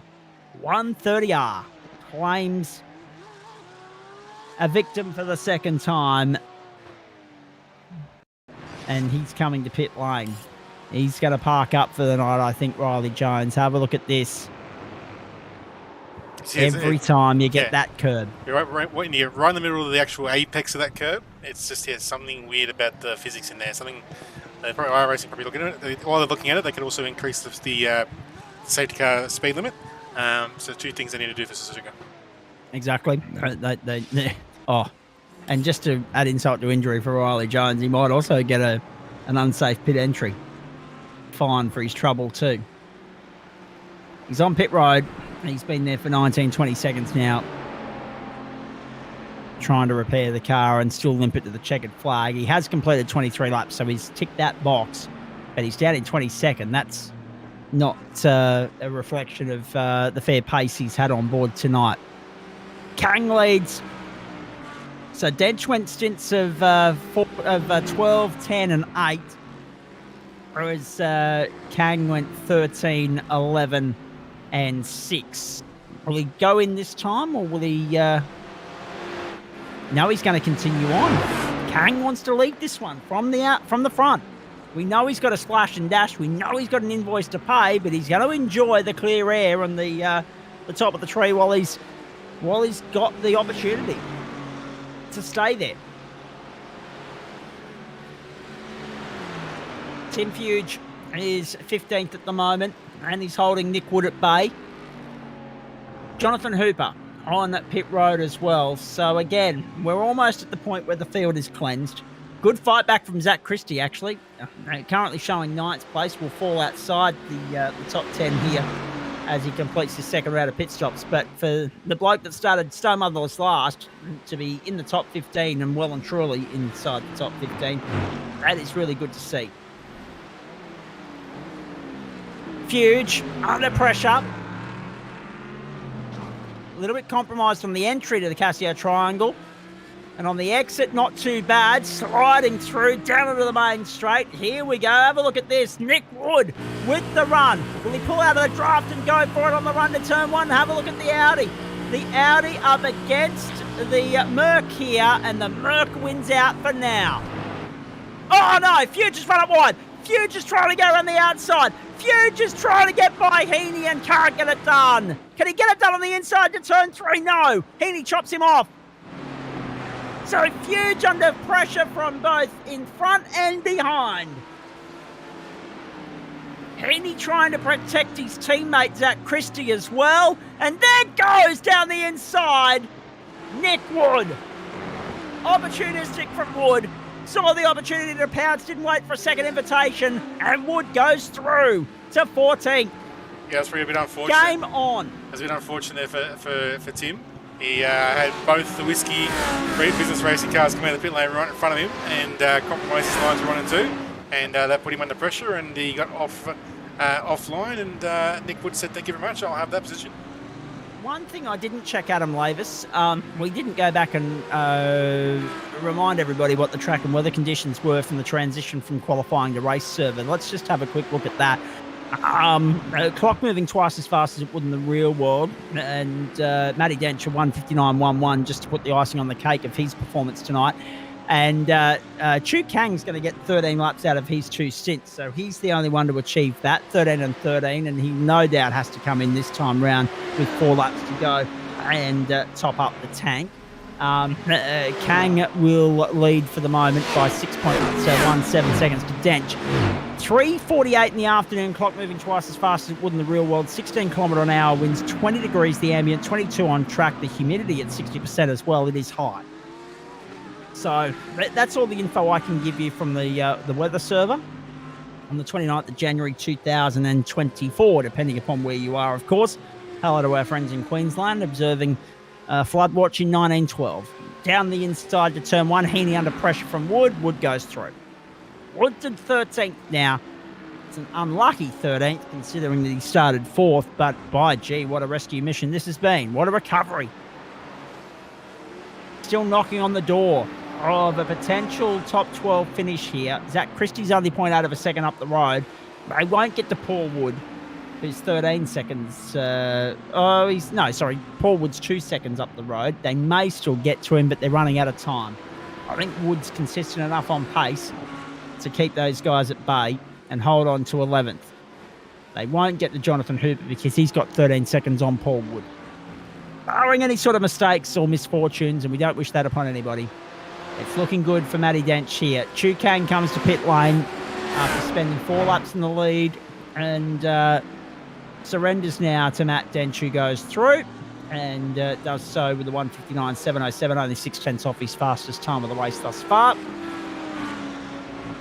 Takes the lead away, and John Merritt is 4.75 seconds down the road. Richard Mitchum another 2 1/4 back from Merritt. Then can Kang hold on to position number 4 here as Collins comes down the main straight. Kang heading for pit exit. Oh, trouble. Alex Court. Oh, no. Unlucky for Courty. Caught out by 130R, but he's in esteemed company with that. Unlucky. It had been such a very good run from Alex Court up until that moment right there. You You just see the rear of the car bounces just before it spins. There's a weird sort of, Bang. dip in the physics there. Couldn't pull it up. In the mapping or the mesh or the scan or whatever they've done there. Like a little bit of grass or a weed that was in the scan, they forgot to delete it. Yep. Off track for Alex Courtney on the rope into pit lane now, so that's his night done. David Christensen was also off the road momentarily there a few moments ago. He's dropped down into 15th place ahead of Gallacher, Baz and Culverwell. Geez, it's a case of what might have been for those two gents tonight. Gary Cousins up 6 spots into 20th place, only ahead of those that have fallen foul of this unforgiving Suzuka racetrack this evening. Khan, Jones, Arnott, Snadden, Cook, Korea, Sarah and Mason have all parked up. Now, Khan's 2 laps down, my apologies. He is still out there. Alex Court has parked up for the night. He's the latest retirement in 21st position. So Khan, if he takes the checkered flag, he will be 2 laps down, but he would be classified ahead of Court. Court, Jones and Arnott Court and Jones, I should say, had they stayed in the server rather than disconnecting, they would have been classified on championship points. But because they've parked up beforehand, they're not. And Richard Mitchum has come undone through the Casio Triangle, and that car is in very, very bad shape. Richard Mitchum is the latest casualty. 1, 2, 3 laps, I should say, from home. Can you believe that? Have a look at this. He didn't even get the curve. That was a turn-in. That was turn-in. That was the same as Cooper's one. But are you surprised? We're talking about the unforgiving Porsche here. And that small touch, the small touch of the wall has broken the rear suspension too. That is unlucky. Richard Mitchum out of business. Oh my goodness gracious me. Now, Mitchum's played this game long enough that he will sit there on pit road and be classified.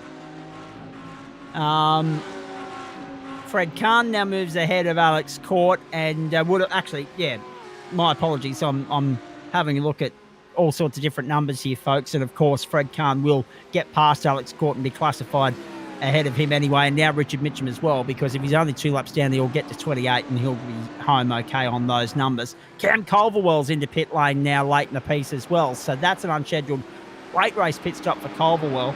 Mitchum's played this game long enough now that he knows to sit there and wait and grab his championship points. In fact, it's only 1 minute and 6 that he's been stationary for, and he's been able to get back out there on the racetrack. So that's not a bad recovery from Richard Mitchum, but he is down in 20th position as a result of that. Zach Christie's holding on to a top 10 finish from 29th on the grid.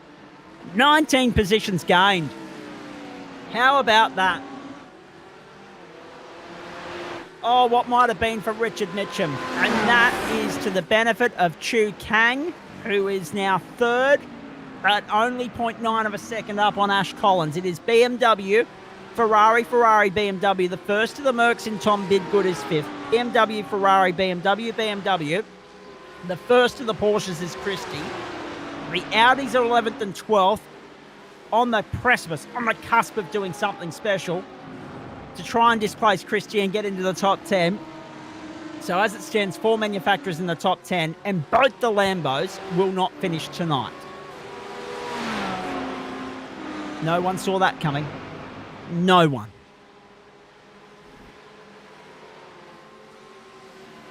Dentures are up and a half from home. Next time by the line, the white flag waves. Down the inside! Good driving from both men. Oh, not so good anymore. Zach Christie's charge comes undone, forcing the issue on the inside of the Casio Triangle. Christie drops down to 13th. Make it 14th. Make it 15th potentially as he gets back up to speed here. Oh, that's wretched luck. And I mean, the move was on for Nick Wood. There was a little bit of a bump there, and that was fair play. But then the road, unfortunately, maybe not enough racing room given by Nick Wood in that instance, because it looks as though from that angle, as though Christie's been left with nowhere to go. Rather than yield, force the issue, there's the contact. Wood drops down to 16th. Christie drops down to 15th. They're still bloody side by side, nose to tail, hammering it out, battling it out, duking it out. But yet again, a top 10 chance goes begging for Zach Christie. And Greg Heaney moves the Audi into the top 10 to give us an Audi in the top 10, to give us 4 manufacturers still in the top 10 there, because Paul Wood's been able to benefit from all of that. So there's no Porsche in the top 10 now, as Christie's bundled out of it. So, but there is an Audi in the 10. Dave Gent's just stoking the fire, and as he says that, I look up, and Denchi's last lap was a nice cold 2:01. Yep. So he as you can do when you have a 5-second advantage. Just getting the car prepped for that push lap. Oh boy, I'm absolutely blown away by what we've seen tonight. I'm actually impressed. Suzuka can sometimes be a hit and miss racetrack with any category that we bring here, but it's been a hit tonight. It's really thrown up some good racing, some hard luck stories, some great entertainment. More trouble. Zach Christie and Nick Wood have come to blows at 130R, and that is a monumental shunt. Christie's crabbing. Park it in the garage, son. That's done. Oh, wow. Can you believe that? Have a look at this. So this is the first incident. That's where it started. That garbage there. The rub and tug, the hip and shoulder. And then Christie, unfortunately, has spun it and left Nick Wood with nowhere to go except right into him and exit hard right stage. Catastrophic crash for Nick Wood. Up and over and gone and into the pit lane. Nick Wood and Richard Mitchum stranded on pit road. And Wood's night done. Meanwhile, last turn checkered flag. He missed out, marginally last week. No such mistake tonight. Matty Dench gets the job done at the home of the Japanese Grand Prix, the Suzuka circuit. Misses out on the fastest lap of the race, but it didn't matter because he had already signed that up anyway. 159.107, that fastest lap of the race. The last lap, a 159.213. Gave it a good crack. That's a great story. John Merritt to second. Chu Kang to third. He was 18 seconds down on John Merritt, 22 down on Dench. But what a great result that was to hold off Ash Collins and Tom Bidgood. 3 manufacturers in the 5 Bimmers in the 10, 3 Ferraris, a Merc and an Audi. It's going to be 6th place for Chook Fang Wong, Jonathan Hooper, Paul Wood coming through. They're on screen at the moment. Greg Heaney's a little bit further back. And then Daniel Birchnell. We've picked up Tim Fuge, David Christensen, David Baz and Stephen Gallacher, who are fighting for 11th through 14th. Does everybody get through 130R okay for the last time? Yes, they do. Well done, David Baz. I thought you were in a little bit of trouble there momentarily. Right the curb through the last 3 corners, the last of the chicanes on the racetrack, and then across the start-finish line they go. David Baz to pit lane on the last lap. What are you doing? What the hell's going on there? See, even if he's triggered incident points, it's actually the worst thing to do though, because it classifies you as not finishing the lap, so therefore you leave it in more spots. Whereas if you just do the finish line, it just does the 40 seconds from where you finish. That's it. Wow. You live and learn, as they say. Taylor the Walking Wounded tonight. Richard Mitchum finishes the lap down in...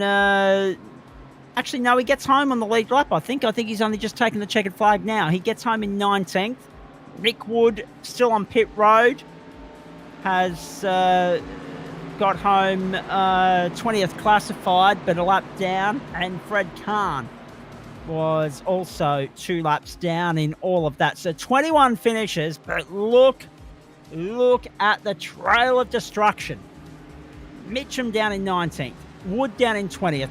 They're just 2 parts of the narrative here. Cord in 22nd. Riley Jones 23rd. Glenn Arnott, Dane Snadden, Tim Cook, Daniel Carrier-Sar, Craig Mason and Aaron Cooper. So now, what's happened here? David Baz has been relegated to 19th. And because he went in the pit lane, rather than cross the line, that's cost him 18th because how close the margins between him and Mitchum. he probably would have pipped Mitchell for 18th if he stayed out on the track. Oh, dear. So Richard Mitchum bumps up to 18th. David Baz from 14th down to 19th. Everybody else in between moves up. So, okay, couple of things to analyse here. 19 positions gained for Paul Wood. Well played. He flew under the radar most of the night, did our mate from Aussie Races. Greg Heaney up 16. 12 for Tim Fuge and David Christensen. Gary Cousins up 10 spots. Zach Christie still up 12 in the Porsche despite having a slightly wounded car to drive to the checkered flag with it. I thought it was crabbing when I first saw it coming into the chicane. It wasn't. He was able to limp it home. So that was somewhat the consolation prize in all of that. There are a few people here that won't be exchanging Christmas cards come the end of the year, I don't think, after everything that's played out tonight. Think Zach Christie and Nick Wood. Think Alex Court and Riley Jones might not either, because it was the pressure of their battle that brought both of them unstuck. There were a couple of other incidents along the way that left a little bit to be desired tonight. Cam Culverwell and David Baz will also join that list. Culverwell, though, gets the last laugh in all of that, though, Adam Lavis, because with Baz being relegated to 19th, Culverwell bumps up to 17th, so well played in the end. And, yeah, all in all, a lot to try and pick apart from that race. But one thing remains the same, and that is that Matty Dench is the Denchmark. Slight blip in the road last week. Really uncharacteristic clip of the wall that left him crabbing to the checkered flag in North Carolina. No such garbage tonight. And a real, true, exceptional performance. Example of what we've come to expect from Matty Dench right throughout that 60 minutes. We did get to 30 laps. Dench won it by 3.74 seconds to John Merritt. 2 Ferraris on the podium, 5 Bimmers in the top 10. Unlucky for the Merc of Tim Fuge to be 11th classified across the line, although he had his own little bit of drama, as I said there earlier. My apologies. Unlucky for Tim Fuge not being in the top 10, but Tom Bidgood probably flew under the radar and got Mercedes into the top 10, jumping up from 10th to 5th. So Audi, BMW, Mercedes, and Ferrari in the top 10. Porsche through Zach Christie were in the top 10, got bumped out after the contact with Nick Wood. And of course, the Lambos were retirements, both of them. Have I made sense of all of that, or is everybody confused? Because I am. I think I need to go back and rewatch the tape and just try and make sense of all of that. That was quite extraordinary, what we saw there. Really good stuff. Really well done from Matt Dench. John Merritt went relatively unnoticed tonight, didn't he? He flew under the radar. That was Aaron Cooper. That was the start of the garbage at 130R, and thankfully, 130R delivered right through to the end of the race, right through to lap 30. We saw action aplenty. That was the spot that where we probably, if you only had one camera at your disposal, that's where you'd put it on this racetrack. Magnificent. All right. Just waiting for some drivers to join us. A reminder of what's coming your way on the platforms of the Gentleman Sim Racing Club in the meantime. And of course, Leipzig Racing Up and Comers tomorrow night. Venue time information coming up very shortly, folks. And of course, the GT1 Civil War to follow that. Wednesday night, as Adam Lavis was saying earlier, One Make Racing through the Toyota 86s into the all-in fun of the fair that is GT4, with thanks to actually, who is sponsoring GT4 this season? Is it no one? That's right. No, Albic's not on board now. That's what I thought. And Thursday night, straight inside of Thursday Night Motorsport, Porsche Racing from Silverstone, preceded by the main course of Thursday Night Motorsport, the Formula V from Interlagos. That'll be great. Friday night, Super Formula. Saturday night, Mountain Men. And of course, Pete's getting the Oval racing up and away on a Sunday night as well. So more details on all of that in due course. Hopefully some drivers will jump on in and have a chat to us here shortly. We'll hopefully also have the results from the AND split for you very shortly too, folks. Stay with us. Monday night motorsport on the platforms of the Gentleman Sim Racing Club. 10 o'clock Eastern Daylight Time, 7 o'clock in the West. Great to have you along for the ride if you've stayed with us for much of the evening, and we hope you'll continue to stay with us. Greg Heaney was in the race control green room a moment ago. He's now in the broadcast green room. We'll get to him in just a tick. Mark Gomez on top in GT3 AM from Sean Benici, Trent Allen, Thomas Foster, and Chris Morgan. Beyond that, it was Dale Sharp, Dean Eldridge, William Yarwood, Philip Butler, and Adam Chiplin, the top 10. How many starters do we have there, please, Adam Lavis? 159.91 for Mark Gomez, the fastest lap of the race, only about 8 tenths away from where Denchi was, and a field of 29 there as well. So even serving for 29 in both splits tonight. Greg Heaney, good evening to you. Evening. Solid charge, mate. Up second biggest mover of the night from 25th up to 9th. Only Paul Wood gained more positions than you did tonight. Woodsy back doing woodsy things. Are you enjoying familiarising yourself with that Audi?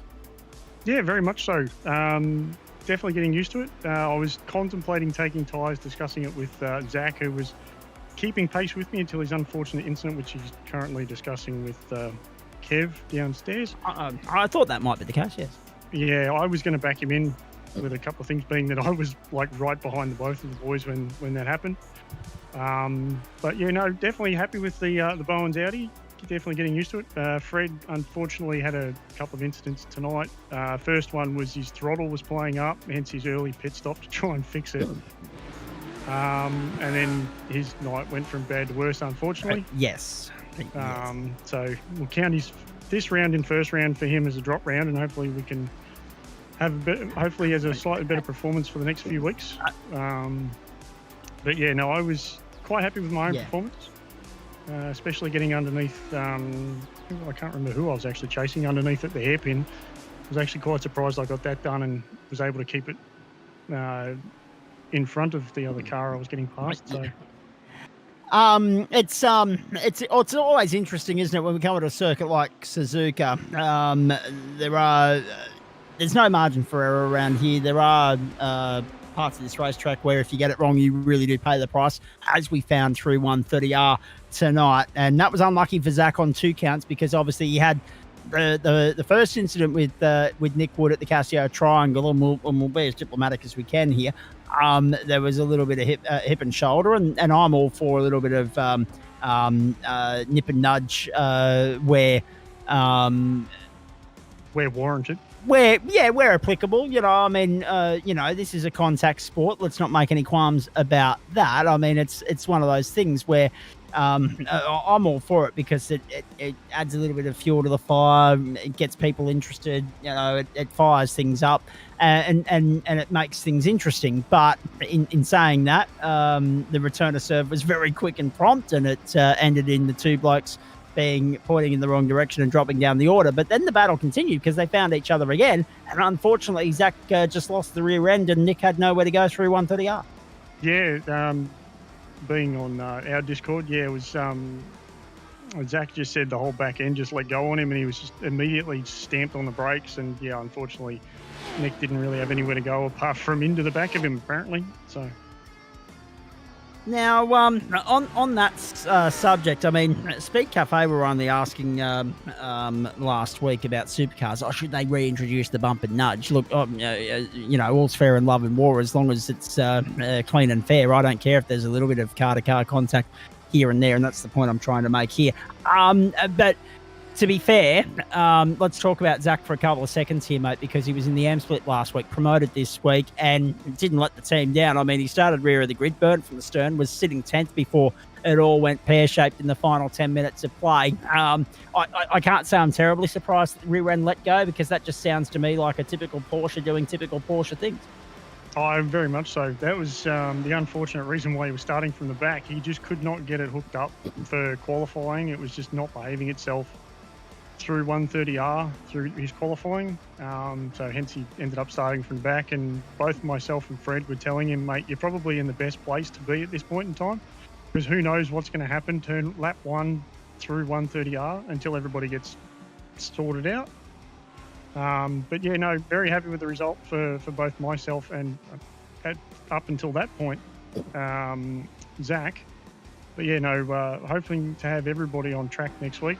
Ryan Mulder, unfortunately, away for work this week, so he was unable to participate this one. And I mean, you got to be happy with what Zach brings to the table. I mean, strong result in the end split, pretty much guaranteed promotion into the pro split here, and that is going to be a guy to watch as the season goes on to really lead the team's charge, mate, potentially. Yeah, quite possibly. From the races I have done, both obviously the two so far or three so far in GSR, and also a few open races, the Porsches certainly look to be a car to be reckoned with this season, particularly with the track selection. So, but no, we'll definitely see how he goes. But yeah, we'll see where we go from here. Indeed. And as far as, I mean, it's interesting, isn't it? Because we look at you've got you running the Audi, we've got Zach in the Porsche, different horses for courses. The team runs under the one banner, the one livery, but that's the beautiful thing about the virtual world, is that you can run a couple of different manufacturers, each to the driver's, I guess, preference and choosing. Not dissimilar to what we see with GRM and TCR in Australia here in the Super Cheap Auto Series, which gets underway not this weekend, but next weekend at Sandown. They've got a couple of other different manufacturers within their ranks as well. Yes, most definitely. It's just like some of the other teams that are running in here. So we've got the digital race manager, the DRM guys. I think it's DRM. Forgive me if I get that wrong. They're running several different makes as well. But I was hoping that we were going to all run the same car, because it would have meant less work for me in terms of having to do liveries and stuff. But that's true. No, Zach was happy with driving the Porsche. He did drive the Audi. He had a test drive of the Audi. But no, he was more inclined for the Porsche, because he's driven it before and knows what it does and how it does things. So.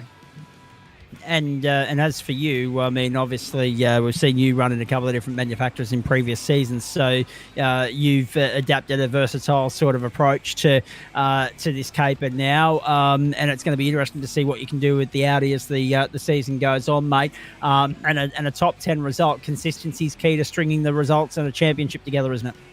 Yes, most definitely. I mean, I'm happy with my performance so far. 2 top 10s last week and a top 10 this week, so... let's have a look at where we go to from here, if we can, please, Adam Lavis, and just get Greg Heaney's thoughts on next week.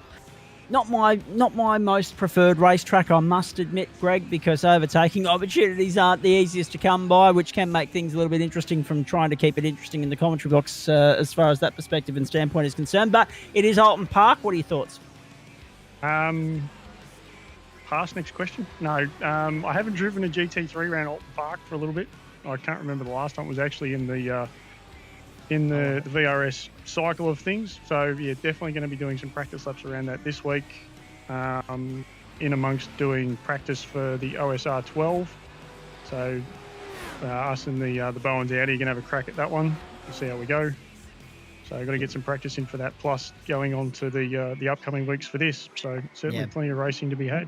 I guess the only spicy ingredient the next week is that it is sprint racing. So the second race it'll be on in earnest. Everyone will be inventing overtaking opportunities in the early stages of that feature race there. So we will have the AM split race first up, I believe, and the pro split race second up for next Monday night's edition of Waste Options GT3. Greg, one more question from me, and then I'll jump over to Paul Wood. Hopefully Matty Dench or someone else will join us very shortly as well. Hopefully maybe even John Merritt will come in for a chat, considering they were 1 and 2, and there's just a stricken tale of the walking wounded and a case of what might have been for so many of the members tonight. But with you, didn't really worry about talking fuel mileage, because everyone seemed to be able to find their way to the line without falling foul of mathematical failure.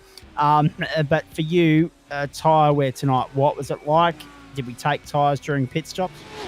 No, I was contemplating it on the second stop, but it felt okay. They were probably a little bit tortured by the end of it. It was starting to get a little bit understeery through the spoon, but for the most part, it wasn't too bad. Being able to adjust the throttle map in the car makes it a little bit easier. to certainly control the rear tyre wear as well. Makes it not so punchy out of the corners, so less chance of spinning them up. Indeed. All right, mate. Very nicely done tonight. Great showing. No worries. And must have been a heart in the mouth type moment when you were approaching Zach and Nick there in the closing stages. You had to take evasive action at one point, did you not? Yeah, I did have to jump for the grass at that point. It was fairly close, but no, definitely able to get through there. I do have one question for Woodsy while he's in channel before I jump off. Go for it. Keep going. Hey, Woodsy, if were you and Dave Christensen on comms through that? Yes, we were. Yeah, was I making him sweat because I was all over him like a rash? Yes, you were. You were. Well, I was watching the battle intently as well from a little bit back, going, "This is going to be interesting." So, yes, he was working hard. It's not an easy track. Good to know. I think it's going to be Bowens and Bailey ladders running it out for this one. I think. I like it. I like it. I get the feeling, Adam Lavis, that in the weeks ahead we might have driver interviews with drivers asking the questions, and that could get really spicy. That could get really entertaining. Greg Heady, well done. Thank you. Congratulations, a top 10 result. Best placed of the Audis. You are the minority at the moment in a Ferrari and Porsche, BMW dominated field, but a good showing from you and the team, and onwards and upwards for next week. No worries. Cheers, Zach. And Woodsy, very nice to see you going back to the future in many respects, my friend. That BMW on song tonight, you flew under the radar. You, quietly went about your business, and all of a sudden you avoid the garbage at the end there with Nick and Zach and come through in 8th place, mate, from 27th on the grid. This is more like it. This is Paul Wood gaining the most positions as the race goes on. There's a real, can I say, 2022 vibe about tonight's performance? Yeah, getting back. I'm starting to feel a little bit better in general and getting over all my ailments and that, so slowly getting back to 100%. But the Bailey Ladders BMW was... I wasn't entirely happy with it. I still think it's a bit of a handful, and it felt slow as wet week in the beginning. I was just losing positions in the first couple of laps, but the race sort of come to me as it went on and that sort of thing, and I did do a little strategy with tyres, and I trialled something, and I think it actually worked because Gazza tried it as well, and he confirmed my my hypothesis as well, but Davo didn't, so he struggled at the end with the tyres, but my car felt really good all the way through the race right to the end, so I was quite happy. And yeah, each time I come past the pits after I did the second one, I just was gaining more spots, and I'm thinking, okay, what's going on here? I was waiting for the other penalty to drop, but yeah, overall wasn't too bad. It felt consistent, but yeah, these boys up the front are still just in another class of alienism. It's just hard to keep up with them, but I did my best and quite happy with getting 8th. I surprised myself from where I started. Indeed you did, mate. No, it was a very nice performance. Well done to you. You rode your luck a little bit there because obviously starting that far down the order, more often than not on a circuit like this where overtaking opportunities aren't always there for the taking, and aren't the easiest to come by. You've got to rely on a few people to suffer some misfortune ahead of you, and there's plenty of walking wounded after that. Yeah, there was a few dropped off early on, and that was pretty much the only positions I got for really the first half of the race. And like I said in the beginning, I was just losing a couple of positions there, so I ended up further back than where I started. But as I usually do, I just kept doing the laps, just tried to stay as consistent as possible, tried to keep the car straight, keep it under me, and it just sort of came to me. But I think my tyre strategy, listening to some of the other guys, if they didn't do it, that was what helped me a lot at the end there. Because my times were consistent right through, and yeah, some of the guys that I passed, I was waiting for them to come back onto me in the following laps after the pit stops, but it sort of didn't happen. So I sort of breathed a bit of a sigh of relief, and I just thought, okay, well, I'll put that little strategy in the back of my mind, and we'll see if it works again in the future. So 8th for you, and David Christensen home in 12th, and Gary Cousins home in 15th, with David Baz falling down to 19th. So just judging by where you three started, you down in 27th, Gary in 26th, and David in 24th. Were you able to work together as a team to chip away at this, or did you go about your business individually? Dave sort of got a good run off in the beginning, so he got a couple of spots and then pulled away. Gazza and I were sort of together, but we sort of did our own individual thing because we're all coming in fairly underprepared for this. But as the race went on, we were discussing strategy and that's when I come up with my little trial thing that I tried, and didn't know at the time that Gazza decided to opt for it and try it as well. But other than that, we sort of did our own thing and see how we went, and it seemed to come together at the end. Like I said, I was quite happy with it. We all gained positions quite well, but we just got to work on hopefully a little bit better qualifying positions and see if we can get a little more pace out of the cars. But overall, I think it was a pretty good night for the team. Indeed. Thoughts on the next stop on the calendar, Alton Park? Oh, that's going to be an interesting one. Look, I after tonight, if I can keep the car on track, maybe get another decent finish. But I'd like to get a little more speed out of the car. In regards to a straight line, this car just had nothing. It felt like tonight anyway. Even in the tow, I just wasn't gaining on people. But it's a work in progress. Alton Park's not one of my stronger tracks, but we'll see how we go. And it's a little bit tighter than this, so there may be a few more fender benders, but we'll see how we go, I suppose. We'll look forward and we'll check back next week after the race. Indeed we will. And that'll be a lot of fun, and looking forward to it immensely. Well done, mate. Great performance tonight. I won't hold you up too long. We're still at that tedious part of the championship now where those of you that have swapped cars are still getting your head around and getting to grips with them. But as far as you and the BIM are concerned, looking good this early in the campaign, and here's hoping you can go on with it.